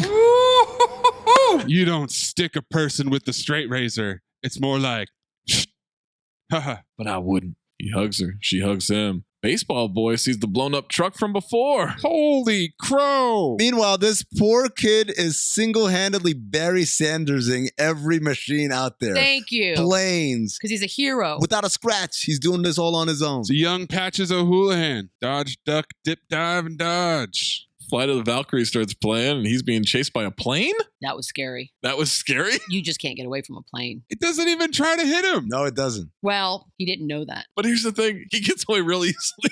He just hides in a bush. Well, that plane was stupid, but another plane would be much scarier because where are you going to go? That's true. Nowhere. If it was like a fighter jet or something, oof. Done. He's close to the truck stop. The fat mechanic is pooping. Emilio's peeing. Wants to know about the firepower in the cellar. They got it all. Grenades, flamethrowers, rifles, what? You got loud shit noises the entire time. The sign says, "We don't piss in your fish trays. No butts in the urinals." How many times was there an incident before they put that sign up? I'm telling you, this truck stop is nuts. It's crazy. It's where crazies go. They're selling candy that's also like porn. One of them is called Red Hot Poontang. You see this machine right next to them? Wilmington, huh? Let me see what the flights are right now. Oh, God. Yes. That's where Michael Jordan is from, by the way. It is. And then Emilio just looks in the stall at the guy pooping to talk to him. While the dude drops a shit. That's not okay. Guys, the stigma has to go. It's just poop. We all do it. Also, how did he get his short ass over the stall? That's the better question. Yeah, that's a good question. There's a fucking stepladder there. I know it. He is so little. Emilio and Brett go down to the cellar. There's an armory down there. She sees a dead body. She screams. Hendershot walks in, thinks it's cute. Buy cheap and sell dear. It's the American way. You want to clip this whole exchange about the lessons they've had? Are you talking about the rap sheet exposition on Billy that Boss Man provides? Yes, that one. I don't know what to make of you, boy. You bright. I know you are. Keep on being obtuse.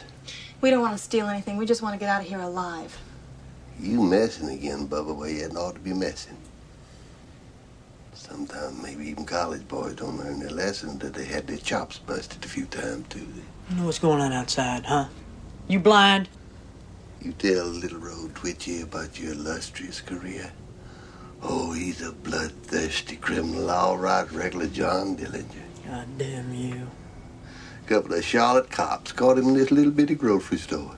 Sack of money in his hand, thumb up his ass, big grin on his face. He calls her road twitch. Yeah, that's a new one. I didn't know it. That was weird, right? That is a new derogatory term for us. Twitch? I still don't know what that means. But she takes it back later on. Yeah, she does.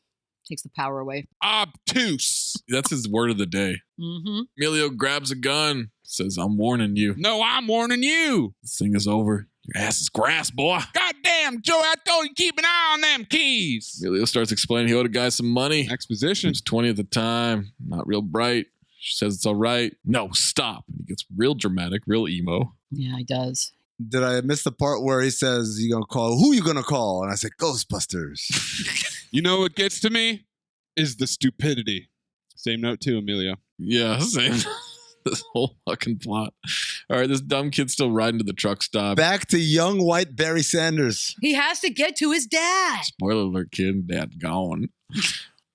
And then all of a sudden, Brett and Emilio are in bed together? They fucked? Where's the bed? That was weird. Back to Billy smashing the drifter. Who has time for that? You're literally dealing with something you've never even heard of before. Doesn't take long. And now you have time for the sex. That's not, no. Yo, when you got someone throwing it at you with such prodigious tension, like in the last scene, you make time. No, you cannot make time. Look, sometimes you can't stop yourself from shitting your pants. Sometimes you can't stop yourself from You can. getting it on with a drifter at a truck stop, okay? That's street urchin. Sorry, Michelle. I guess I didn't see those stones in your hand as I'm in my glass house. The road twitch. The road twitch. That's uncomfortable to hear. I don't even know what it means. Somehow it's worse coming from your mouth than Bubba's. I don't know how that It's just works. the delivery, guys. It's just in the delivery. Yeah, that was a real hard TW on Twitch from you there. Just in case it wasn't clear, Lady Brett gives us some sex position. I'll tell you one thing. What's that? Cobra formula. You sure make love like a hero. Oh, that killed me. That's the line of the movie. They kiss, long pause. Wow. Look at that light. Sky's radioactive, Willem Dafoe green. I guess he's not ready for round 2. He's just buying time here. You know what I think? What? I think it's the comet. You know, we've been in its tail almost 12 hours. And if it is the comet that's making everything go crazy, then all we got to do is stay alive for the next 7 days. That's it. 7 days, 5 hours, 29 minutes, according to the intro slide, by the way. All of a sudden, this road twitch is a fucking NASA scientist. Like, hell yeah. Yeah, dude. She's a doctor in exposition.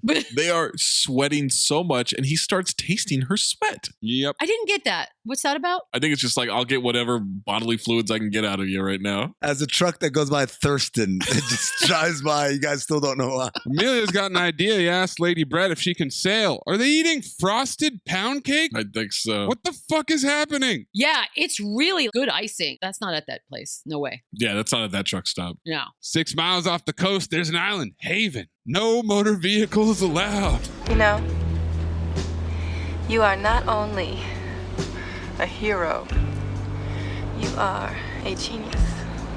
Something tells me she's not equipped to identify either heroes or geniuses. The painting of the Last Supper inside the jukebox, and then it explodes. A lot of religious symbolism. The whole goddamn world's going tits up. Tits up. They can't. We made them. She breaks the bottle. We made them. Don't you sweet thing me. We made them. She runs out the door. Screaming, you can't. You can! We made you! We're just in some loyalty, you puky thing! We made you! We made you! Oh, we made you! We made you! Hey, kid! Leave me, Jim! Leave me, Jim! Her ass is fully off and fully on at the same time. It doesn't make any sense. Where's your sense of loyalty? Yeah. You pukey things. Leo grabs her, pulls her away from the truck coming at her. Symphony of honks. Trucks are making the lights go on and off, and oh God, the dark, someone yells. Someone's playing spoons. Cut that out. I like spoons. All kinds of conversations happening. Curtis is fondling his sister. He's finger banging her. Yeah, they really are. Like, that's so weird too. I don't think that was acting. I think that was really happening. Emilio and Brett are playing cards. He thinks the trucks are running dry, pushing back. Maybe tomorrow it will be our world again. I don't know. Was it ever? That's a good line. Deep. Give him a fucking Oscar right there for that one. Deep. Guy says he hates those trucks. Never liked them anyway. We hear the Bible salesman screaming from the creek. I'm not quite dead. Ow. Very badly burnt. I'm very, very badly injured. Curtis wants to go after Emilio. Tells Curtis, wait a second. Hold up. It's like the old joke. You can't get there from here. What? That's a joke? Yeah. What does that mean? That's a really good joke. It's like the Aristocrats. It's the other one. Right. It's not that one, but the other one. One of the guys, when they say they got to go save him, says this line. Zach, if you could please read. I didn't sign on to be no hero. He did say that. That was good. No hero. Hero. Kid starts trying to crawl through the drainage pipe on the other side of the road. He's under the highway now, covers his ears with hands that were just in literal sewage.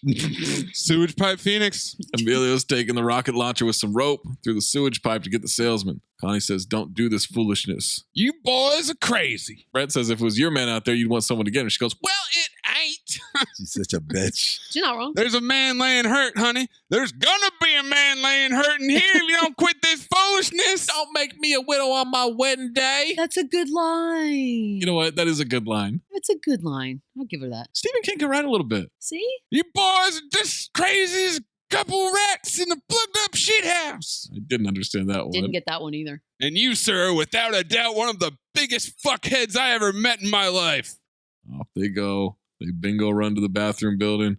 This scene is so dark as they are setting up to get in the sewer. I couldn't see. There was a little bit of a glare on the TV. I couldn't see what they were doing. Bubba's private shower. Thought that was weird that was labeled. I'm really upset that we didn't see inside there. I know. It's like a tease. See what he's got going on. Just pictures of Wanda June. That's all that's in there. A shower buddy. All right, they drop a sleeping bag down there, which I didn't understand. Was it to drag him back? Yeah, I think that's what it was. That makes sense, actually. They lower themselves down using the roughest, toughest, coarsest rope in our rope inventory. They struggle through the smell of the shit water. It gets in Emilio's mouth. How's it taste? Curtis is a real shithead, man. And then he freaks out at a rat. I blanked out here, but go ahead. You fall asleep? I didn't fall asleep. Or you just get on Instagram? Yeah, I was responding to texts. This is where it gets good, Amin. This is where it gets good. Kid gets to the salesman in the creek. How is this kid so clean after crawling through sewage? That part's weird. I agree with that. Andy Dufresne. He's just pretty. Listens for a heartbeat, crawls away, and the guy jumps up, scares him. Help me. Pull me, pull me. Pull me. Can't, you're too heavy. Get me out of this ditch or by Jesus, I'll kill you. Yeah, that was not very nice. Emilio and Curtis get to the creek. And Curtis, what a great time. Wish I could do that every day. Enough with this shtick, buddy. All right, let's just get this fat fuck out of here and go home. Dumb kid calls for Emilio. One of the trucks sees him and drives them to the creek. They get back in the sewer pipe. That part was scary. I thought he was going to hit him. See? The kid calls for help. And Emilio says, Jesus Christ, that's Deke. Curtis says, who? And Emilio says, 4-time Defensive Player of the Year and Hall of Famer, Dikembe Mutombo. Deke? Is that a name? In the South, it is. What's that short for? Deacon? His dad's name was Duncan. Duncan and Deacon. Yeah, that makes sense. Duncan and Mutombo, right? Like that's what I thought. Duncan and Deacon Mutombo? Deacon and Duncan. Kid asks if his dad is okay, and Amelia just says, come on.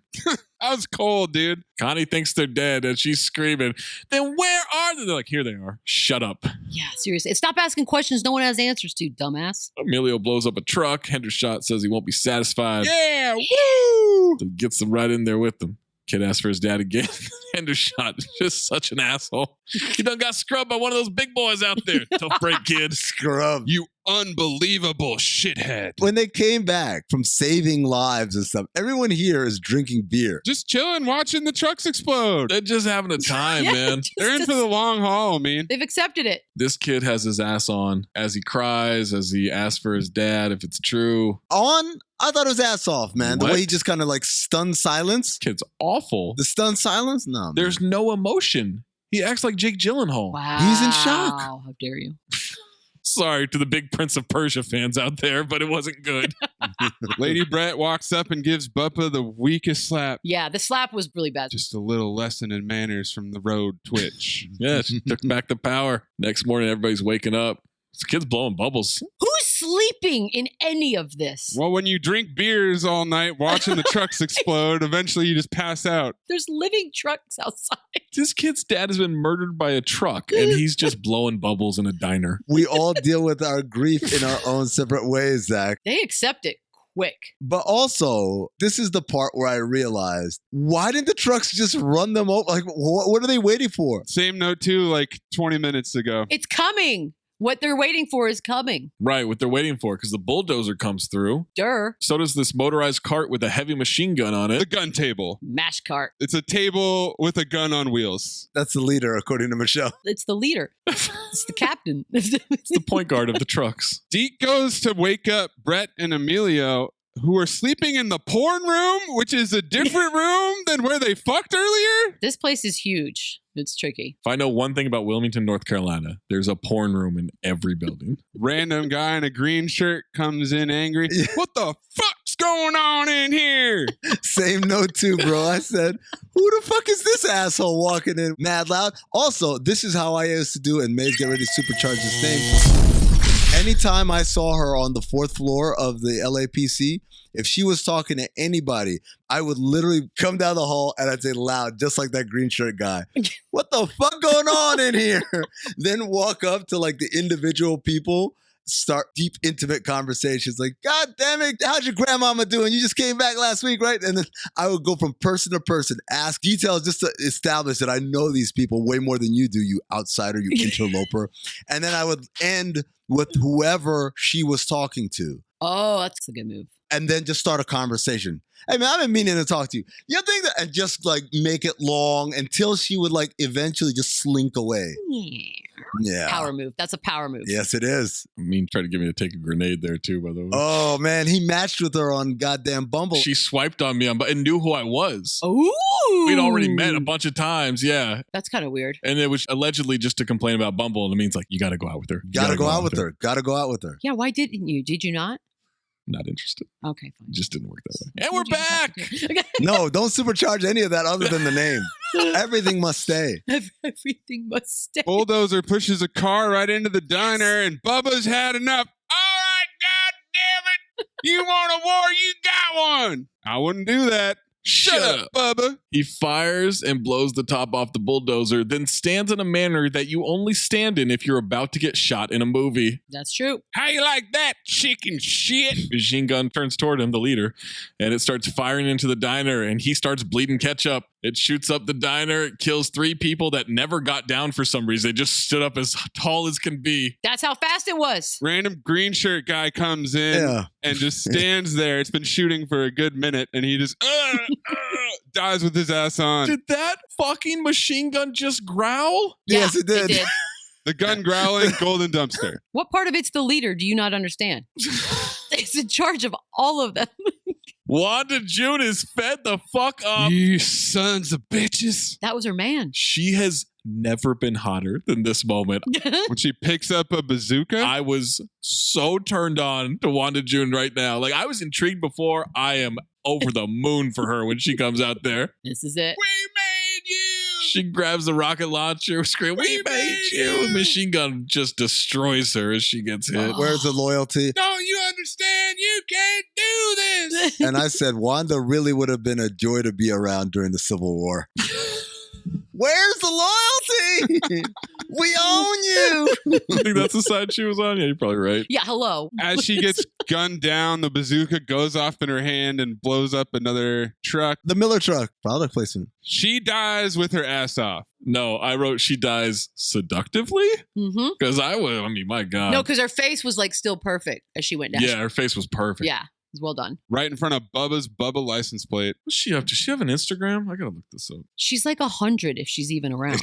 Yeah, she probably- Jesus Christ. What? if she's even around. Well, I'm just saying, how old was she in this? Yo, if she's even around. Machine gun cart starts beeping in Morse code. The dumb kid knows it because he got a merit badge in Morse code in the spring. Of course, it's Morse code. He writes it down. It says, someone must pump fuel. Fuck them. Let them starve. Incredible. They want us to feed them. Someone will be harmed. This will be done or you will all die. Brett is uncomfortably close to Deke while he's trying to work this thing out. Lady Brett is constantly pressing up on this kid. Because he's pretty. She's way too familiar for a road twitch. Can I just say inappropriately that in 4 years, that kid's going to be everything. Okay? Everyone's going to want him. Maybe 3 years. I don't know. You're not going to be excited to see what he looks like now. You know what? The timing, maybe look him up, you know? By the way, I just want to apologize to Ellen McEldiff because she's only 11 years older than me. And she's still with us. And she's still with us, very much so. Is she? Okay. That's on me. That's on me. So Brett's touching and feeling the kid or whatever. Yeah. And then here comes my golden dumpster. Lock it in. Emilio says, I'm going to go turn on the pumps. Just hope none of them left home without their American Express cards. Got him! It's over. Lock it in. Why did you send me this? You asked to see it. Oh, no. That's Deke. That's what Deke turned into. You could still see the cheek. God. He still has the structure of a hot man, but Yeah, he does. it's still in there. Those are some sad eyes. He's got some sad eyes going there. Yeah, he's seen some stuff. He's got some frosted tips on his mullet. God, he's only 3 years older than me. What the? He looks 30 years older. He does. He looks way older than Ellen McEldiff. Elduff. Well, she still got it. She really does. I mean, you love the American Express card joke, but when Lady Brett tries to stop him by saying, you can't do this, it's not a good idea. It's like Neville Chamberlain giving in to the Nazis. Yep. Neville Chamberlain. Just like that. Reference. Holy Jesus shit. What a reference. Christ. Neville Chamberlain. This bitch is a scholar. See? Same note too, bro. She just doesn't have a car. It doesn't mean she's not a genius. The big guys, they're heavyweights. They crash in here, break through the floor, end up in the cellar. That bastard, pointing to the gun table, ain't no reason he couldn't call in a truck full of napalm and hose this place down. Huh? Shit, that'd be like a junkie trying to run down his connection. What? Yes, it's true. He goes out there to do the deed, and as she looks at him wistfully, here comes Deke, you dirty mackin' son of a bitch. Just slides right in Yeah. next to her. This kid knows what he's doing. Look at him now. He definitely knew what he was doing. He knew what he was doing. So he covers Wanda June up. Machine guns watch him as he walks by. He walks up to Willem Dafoe. And then he starts talking to the truck like he's the drug dealer. All right, you bastard. Tell all your friends main line's open. I got the best shit on the East Coast, practically uncut. You got that fuck face? It's gas. This is my favorite. Got that gas. Eyes glow and revs up. This could be a very long day, and that's when we hear the bells for Hell's Bells. Every NBA arena got an erection because they all play Hell's Bells going into the fourth quarter. The whites love it, I mean.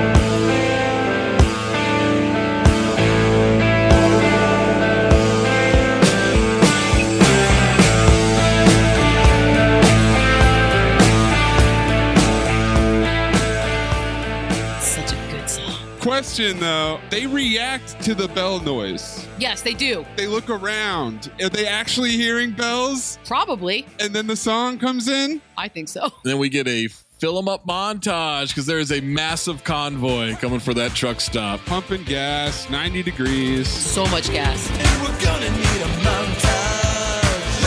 Ooh, it takes a montage. Rocky had a montage.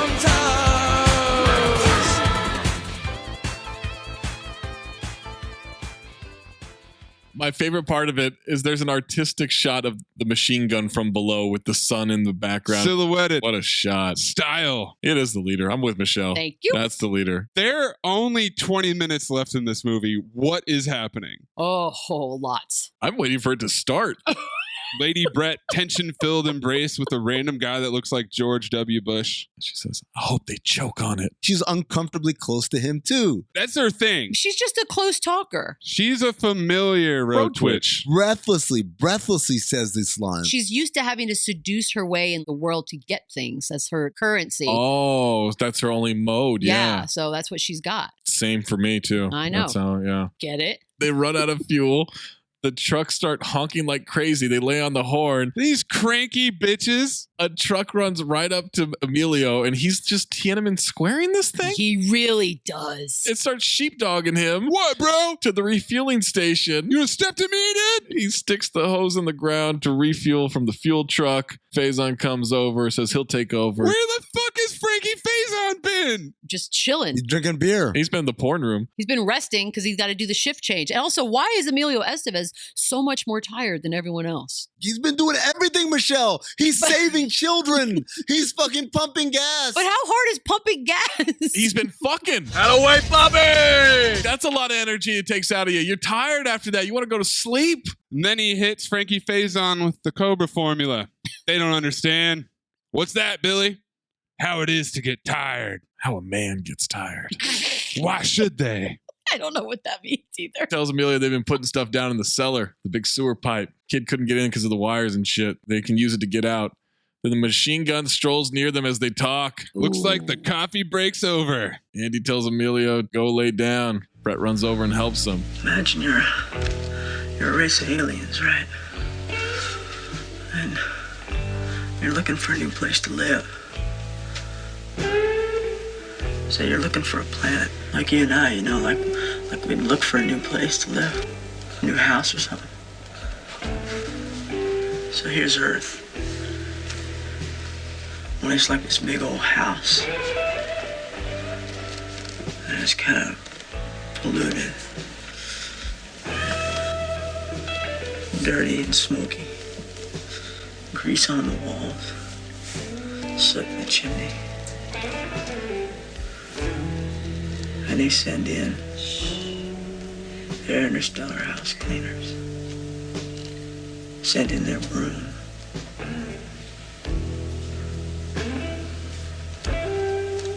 Sweep us all up. That's what it is, it's a broom. Using our own machines. Sweep us right off. This is so fucking stupid. His whole explanation of why these aliens are here makes sense. His hands are so blistered because he's been working so hard pumping all that gas, you know? Yeah, right? Yeah, there's at least 3 blisters on his hands. Like it's been rough day. Emilio walks over to the next fueler. Machine gun watches. Says, how you doing? Tired and scared. He says, I got us a plan. Also, to be fair, the interstellar house cleaner allegory, I believe, is the same thing they say in Eternals, the Marvel movie. They send. That means absolutely nothing to me. I know it doesn't. They send people to the planet to clean it up first, so then they can come in and harvest the resources. It makes sense. What else are they going to do with us? There's a dude sitting on the bulldozer. How you doing? Emilio tells the machine gun to cool it. They've got some people business to take care of. Oh, that's right. Something you wouldn't understand. Ooh. When I say run, you run, okay? What you gonna do? Don't worry about it. Just run. Pulls the pin on a grenade, spins the machine gun around. It starts firing wildly, and it blows up. Cut to 2 asses bent over. I ain't never seen a hero with his ass in the air like that. I have. Hi, babe. She's seen a lot of heroes. Well, I mean, apparently. How does she know so many heroes? Connie's complaining about spiders down in the sewer. I bet there's spiders down there. Oh, I hate anything with more than 4 legs. I can't do this. I'm just gonna keep. Oh, don't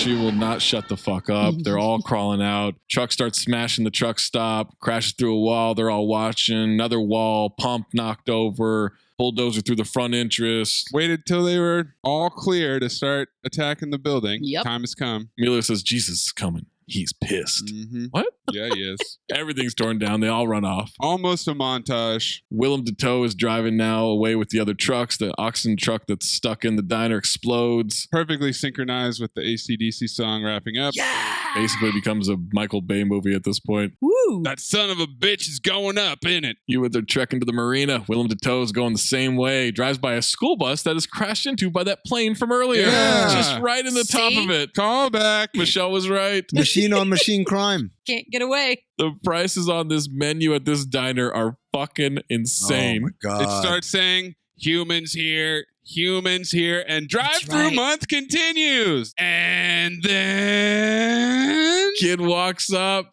shoots up the menu, and I wrote RIP, rest in prices. Did you see the menu? The menu is what a burger, but also what a cola. Yeah. Burger Lane. Kid doesn't want the gun anymore, so I guess he's done helping. Wait, what does he say when he shoots the machine? This is for my dad, you loudmouth son of a bitch. Yeah, got him. Yeah, because the drive-through killed your dad.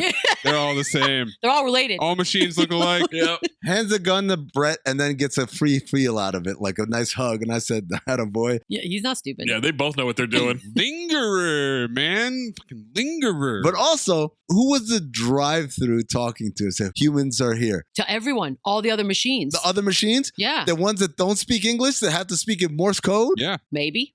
We don't know. I'm sure at least one other machine out there speaks English. Also, it's not like a drive-through machine has a voice program in it. Yeah. That's true. You're talking to it. It's a speaker. It's learned. So you're saying a human was betrayed her. It's learned from listening to all the voices of the years. That's exactly right. Ice cream truck comes up the road. Curtis wants to shoot it up. That's when Brett steps in. She shoots it up. It explodes for some reason and flips on its side. Damn right. His bullets do nothing. She shoots. Nothing. She can't handle. She's like wildly erratic with her shots, but it immediately blows up. Chicks. Pew, pew. Willem Dafoe still in pursuit. It's just chicks. They get to the arena, heading towards the sailboat. We better hurry up. It's getting light. Is it so? It's getting light. Who cares? Who gives a shit? They have headlights. The machines, just like Zach's dick, can't work at night. They go to sleep. That's true. They go right down. This guy runs over to this dead woman in a car and he steals her ring. Huge ring. Oh, can we talk about that ring? It's like 4,000 carats. It's the dumbest thing I've ever seen in my whole life. It's perfect, Michelle. Where's Brad? And the Green Goblin, Willem Dafoe, is just waiting for him. How does a truck sneak up on you? Michelle, are you going to tell me Deke walks up to you with that 4,000 carat ring and you don't swoon? Bullshit, Michelle. I'm just saying, greed will get you killed. That was a last minute message from Stephen King. Willem is behind him as he's admiring the ring. It runs him over. Emilio runs out with the rocket launcher. Adios, motherfucker. Hits it. The eyes are still glowing red. They all celebrate early, and then there's a delayed explosion. You remember Adios, motherfucker? That was a fun drink. It was an awful drink. Oh, it's fun. What was that drink? It's a Long Island iced tea with blue curacao, so it's blue. With more stuff in it. Oh, no. Oh, no. It was horrible. Ugh. When we ordered them, we would down it all in like one gulp. It was horrible. Okay, that's awful. You have to just go. Yeah, you have to go. You have But the to. other thing is, everyone was cheering like they just won the Super Bowl, but Brad is dead, you assholes. We just saw him get turned into cream corn. No, fuck Brad, dude. Yeah, fuck Brad. Yeah, he's greedy. Brad was a greedy son of a bitch. You almost got them all killed because of your stupid fake diamond ring, dumbass. Emilio asked for Mother's Helper callback to cut callback. the roughest, toughest rope in the whole marina. Why doesn't he just I can see it. He's tugging on it the wrong way. I can see the end. Just push it out and just Who Made Who starts playing again. Who made who? Didn't he say sailboats only, no machines? And then they're driving down and this guy's steering what is clearly a motorboat. That was a mistake. Yeah. Just a little mistake. It's fine. Fix it in post. There's continuity. Kid asks if they're going to be all right. I know everything's going to be all right. And then we get some texposition to wrap things up. And credits position. 2 days after a large UFO was destroyed in space by a Russian quote, weather Weather satellite, satellite. unquote, which happened to be equipped with a laser cannon and Lasers. Class 4 nuclear missiles. Yep. Approximately 6 days later, the Earth passed beyond the tail of Rhea Merlman, and exactly as predicted. The survivors of the Dixie Boy are still survivors. This text is on the screen for 45 seconds. People aren't good readers, okay? They don't read good in Wilmington, North Carolina. As they sail away, and just in case you wanted a little bit more, Connie, Kurt, when can we get off this Oh, boat? my You know, God. I get seasick. Oh, I think I'm going with my cookies. Michelle, did you stick around for the end credit scene? Oh, I don't remember. Yeah, Nick Fury shows up and tries to recruit Billy to the Avengers. You're so stupid. I was like, wait, there was a bonus scene? I don't remember. Shook Me All Night Long plays as the credits roll. Yes. Trivia. Oh, boy. Oh, my God. God, that was awesome. When asked why he hasn't directed a movie since Maximum Overdrive, Stephen King responded, just watch Maximum Overdrive.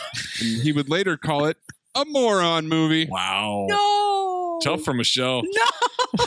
The great thing was, at the time, in the movie trailer, Stephen King said he decided to direct the film himself after writing several because he wanted to see Stephen King done right. Quote, if you want it done right, you have to do it yourself. And he did. Amen, sister. Being a former cocaine addict, later admitted that he was coked out of my mind the entire time he was making a picture and often didn't know what he was doing. He remarked that he'd like to try directing again someday, this time sober. Yay. Yep, that was in a 2002 interview with Tony Magistrali for the book Hollywood Stephen King. The on-set translator, however, Roberto Croci, I don't know why they needed an on-set translator. Because Dino. For the machine. Didn't remember King's cocaine use, but recalls that, quote, he was drunk, 6 a.m, we have a roll call and he's drinking beers, and by 8:30 he's on his 10th beer. Damn. Good for him. It's impressive. Been long rumored that George A. Romero actually ghost directed a large portion of the film while King was seeking treatment for his cocaine addiction. What? Many fans of Romero's work have noted that the film features many of his distinct camera angles and editing choices. While King has never admitted this up front, he has mentioned that Romero was constantly on set and King would frequently ask him for advice about shooting and directing. That's interesting. Producer Dino De Laurentiis chose to shoot in North Carolina because it was, quote, a right-to-work state, meaning that he could hire non-union crews, which would greatly cut down on production costs. Damn Italians. $10 million budget. The Dixie Boy truck stop was a set constructed 10 miles outside of Wilmington, North Carolina. It was convincing enough that several truckers tried to pull in. Classic. And eventually the producers had to put announcements in the local papers saying that the Dixie Boy was just a movie set. We're truckers, motherfucker. That's awesome. While shooting the scene where the steamroller rampages across the baseball diamond, Stephen King requested that the SFX department place a bag of fake blood near the dummy of a young player who would be run over by it. This is my favorite one. The desired effect would be that a smear of blood would appear across the steamroller and be re-smeared on the grass over and over like a printing press. While filming the scene, however, the bag of blood exploded too soon. Am I too soon? We've all been And there. sprayed everywhere, making it appear as if the boy's head had also exploded. It did. King was thrilled with the results, but censors demanded the shot be cut. What? No. An accident occurred on July 31st, 1985 during shooting when a radio-controlled lawnmower used in a scene went out of control and struck a block of wood used as a camera support, shooting out wood splinters which injured the director of photography, Armando Nannuzzi. As a result, he lost his right eye. Holy shit. Nannuzzi sued Stephen King in 1987 for $18 million in damages. The suit was settled out of court. How much is an eye worth? I don't know. $18 million. That's your whole job. You could have one for $18 million. I bet he got two. I bet he got $2 million. Yeah, but in like 1987, that's big money. Yeah, that's great. While filming the scene where the ice cream truck flips over, the stunt didn't go according to plan. A telephone pole-sized beam of wood was placed inside so it would flip end over end, but the truck only flipped once and slid on its roof right into the camera. Gene Poole, dolly grip on the film, pulled the cameraman out of the way at the last second. What the hell? This is dangerous. Several of the radio-controlled trucks used for the Dixie Boy siege broke down throughout filming, which delayed production as every time a truck would break down and get repaired, another truck would also break down.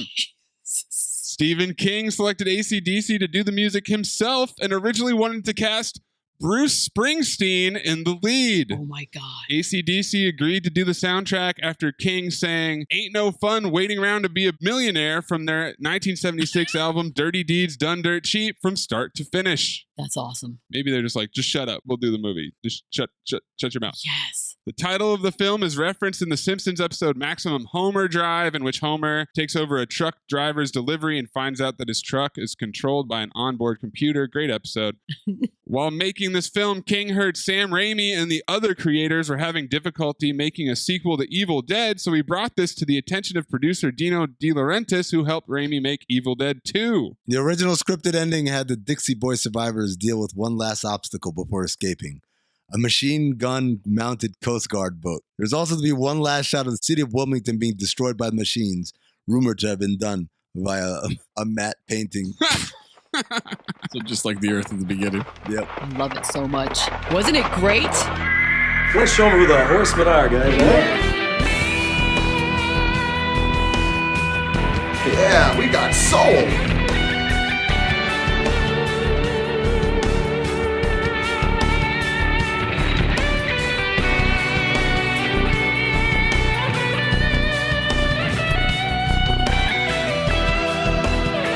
Horseman's kind of interesting in this one because it's not doing a lot of our traditional things. You could go exposition for the title cards, but I put down cocaine. Yeah. I think cocaine is the fifth horseman in this movie.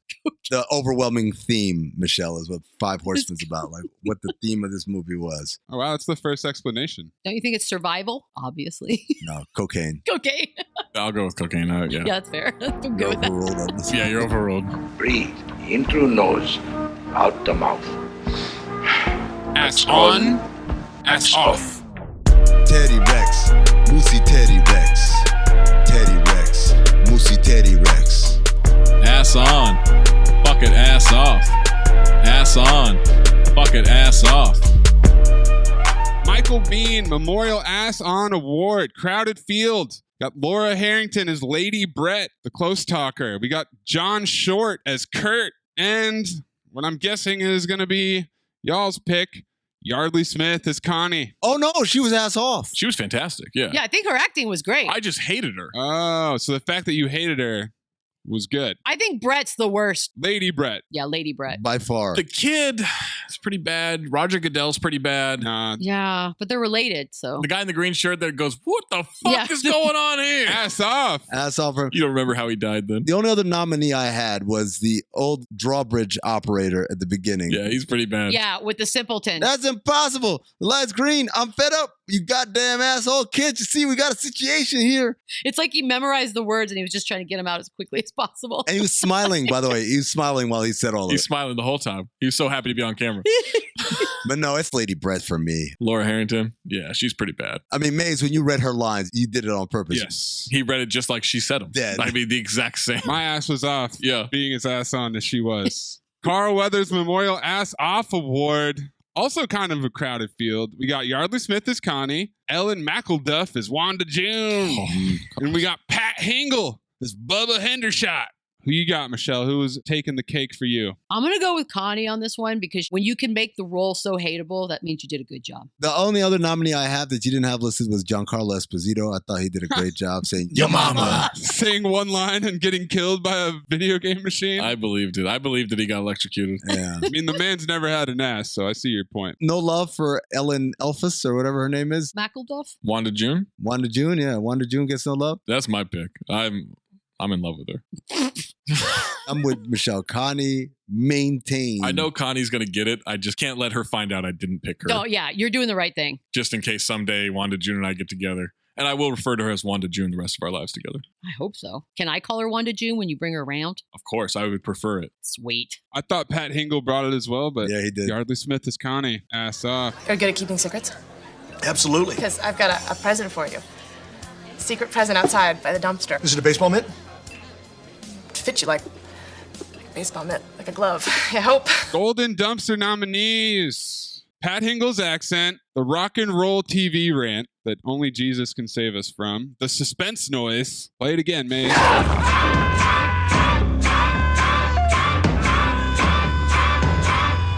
Kurt wanting to watch Connie take a piss. That was weird. The dead dog with a toy cop car stuck in its mouth. Bubba bringing out the rocket launcher for the first time. Wanda June yelling, "We made you!" at the trucks. The machine gun growling. Lady Brett comparing the trucks to the Nazis. And the interstellar house cleaners monologue. I'd also thrown in pornography. That was just strewn about this truck stop. That's all the pornography. Other nominees I also have. Duncan gets run over because double vision means you can't see or hear a truck. Son of a bitch. Out my way, bitch. The Bible salesman. And my pick, I'm going to go turn on the pumps. Just hope none of them look their home without their American Express cards. Yes. He was so proud of himself. And he's the only one who laughs. Everyone else is traumatized. They're tired, but they're not that tired. For me, it's, you can't do this.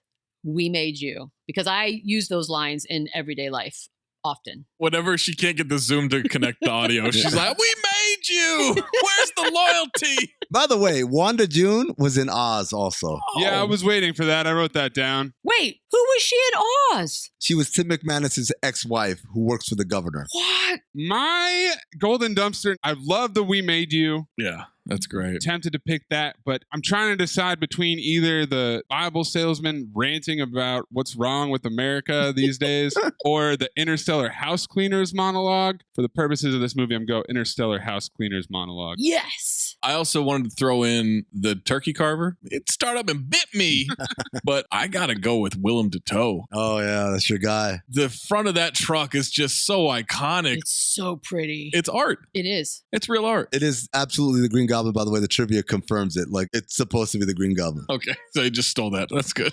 Michelle, you picked this motherfucker. Motherfucker. I like that. It comes down to this. You got to tell us, is this a phobe or is it a file? Did you hate it or did you love it? I loved it. I was worried that rewatching it would, I don't know, put a light on some things that maybe weren't good. Turns out I was wrong. It was still great and it was still entertaining. And it's still a movie that if it's on, I am going to watch it every single time. So that's a file, right? That's a file. Yeah, that's a file for Michelle. I filed it when Definite the ticker file. said fuck you, and called Stephen King an asshole. I don't regret that file. I can't believe I haven't seen this movie before. I fucking loved it. Yeah! This is a great movie. I will rewatch a lot. Just for the record, Stephen King ass on as well. Oh, yeah, for sure. Also, Zach, the sign saying fuck you, and the ATM calling him an asshole, that actually wasn't the movie. The cameras just happened to be rolling as the world expressed how it feels about Stephen King. Amin? Look, this movie had no story at all. What do you mean? It had no explanation. What are you talking about? Like, it took us an hour and 20 minutes to even get his theory on what's happening. That isn't necessarily an explanation. I don't know why the machines didn't just kill everybody when it had the chance. I didn't know why Lady Brett was just so lecherous among every single male, regardless of age. Overall, it was just rambling, and yet I couldn't stop laughing. I couldn't stop being entertained by this movie. Do it, you fucking coward. Dare I say, if it came on again, and I was with different company, people who'd never seen it, who don't even like watching bad movies, I would make everybody watch this. This is a file for me. An unexpected file. It's the greatest day ever. Maze. Wow. Sweep it, you piece of shit. Michelle, this is your pick, so I'm excluding you from this. You two are fucking frauds. What? Are you fucking kidding me with this shit? Is the whole world gone crazy? Am I the only one around here who gives a shit about the rules? You know what? I'm back on the train trip, and we're watching this movie 4 times in a row. Maximum overplay. But you're telling me that this movie's a file and Troll 2 is a phobe? That's the argument you're going with? Huh? That this is just light years ahead of Troll 2? Yes. You know why? Because we had actual actors in this. This movie had Giancarlo Esposito. It had Frankie Faison. It had Emilio Estevez. It had Ellen McElduff. The first 2 people you named were in it a combined 5 minutes. Never. Still in it. Real actors. Show me the real actor in Troll 2, dickhead. Yeah, exactly. We're not talking about people who were not known actors. Michelle, have you ever seen Troll 2? No, I don't remember Troll 2. Troll 2, they literally just grabbed local townsfolk from Utah to be the cast. Well, now I have to watch Troll 2. Michelle, if I've learned anything about you from this episode, you're going to love it. So you guys have put me in a pickle here with your fraudulence of just praising this movie. No. You have to be either an honest podcaster or a dishonest one. Wow. If I'm being an honest podcaster, it's a phobe because this movie is a fucking train wreck. I wish we saw a train wreck in this movie. That's the only thing it was missing. It was put together by a coked out author who hooked up with an eccentric Italian producer who was using non-union workers to build a truck stop that was so realistic that the local truckers in fucking North Carolina pulled up expecting a shower and a game of pinball. Okay, you know what? Dixie Boy truck stop, ass off. The truck stop itself, ass off. Come on, man. The exposition title cards, the comet trail, the fact that the road twitch and the hero on parole. Road twitch. Supercharge that. That's a selling point. Yeah. Figure the whole thing out post-coitus like it was next and they saw the future. That's when you're most clear-headed. What are you talking about? That's so realistic. That's when the real you comes out. Yeah, that's when the real you comes out. The effects were terrible. Oh. There is no logic. It's 1987. They blew up a fucking truck stop. The explosions were great. It's a hatchet job of a film. It's a phobe, guys. I'm blocking the sweep. Oh, wow. I'm an honest podcaster, unlike you two frauds. Such a fraud. You enjoyed this whole thing. I enjoyed Troll 2 too, but it's still a phobe. Oh, I've got to be different. Did all the voices so enthusiastically. This is what he does. We almost gave you ass off. Have you ever listened to the show before? I do the voices enthusiastically every week. Professional. Make sure you send your 5 horsemen, your golden dumpster, your ass on, ass off, and your phober file to us on Twitter at Talk Hoops, at Corn Puzzle, at Darth Amin. Make sure you throw Michelle in there too. What is it? At Michelle D. Beadle? I think so, yeah. Yeah, that sounds about right. Denise. Michelle, you've got a podcast. You want to promote it? Oh, fine. It's what I miss. All right, never mind then. That's going to do it for us. Thanks for listening. Oh my God, I'm so happy you guys watched this movie. Oh, it's so good. By the way, for the record, my boyfriend came in while I was watching it again, and he was like, this is stupid. And then every time I look up, he was watching, and then he sat down on the couch. He's like, I can't believe you're watching this stupid fucking movie. And then just sat there like, watched it. Next time we make love, you introduce me to Jade.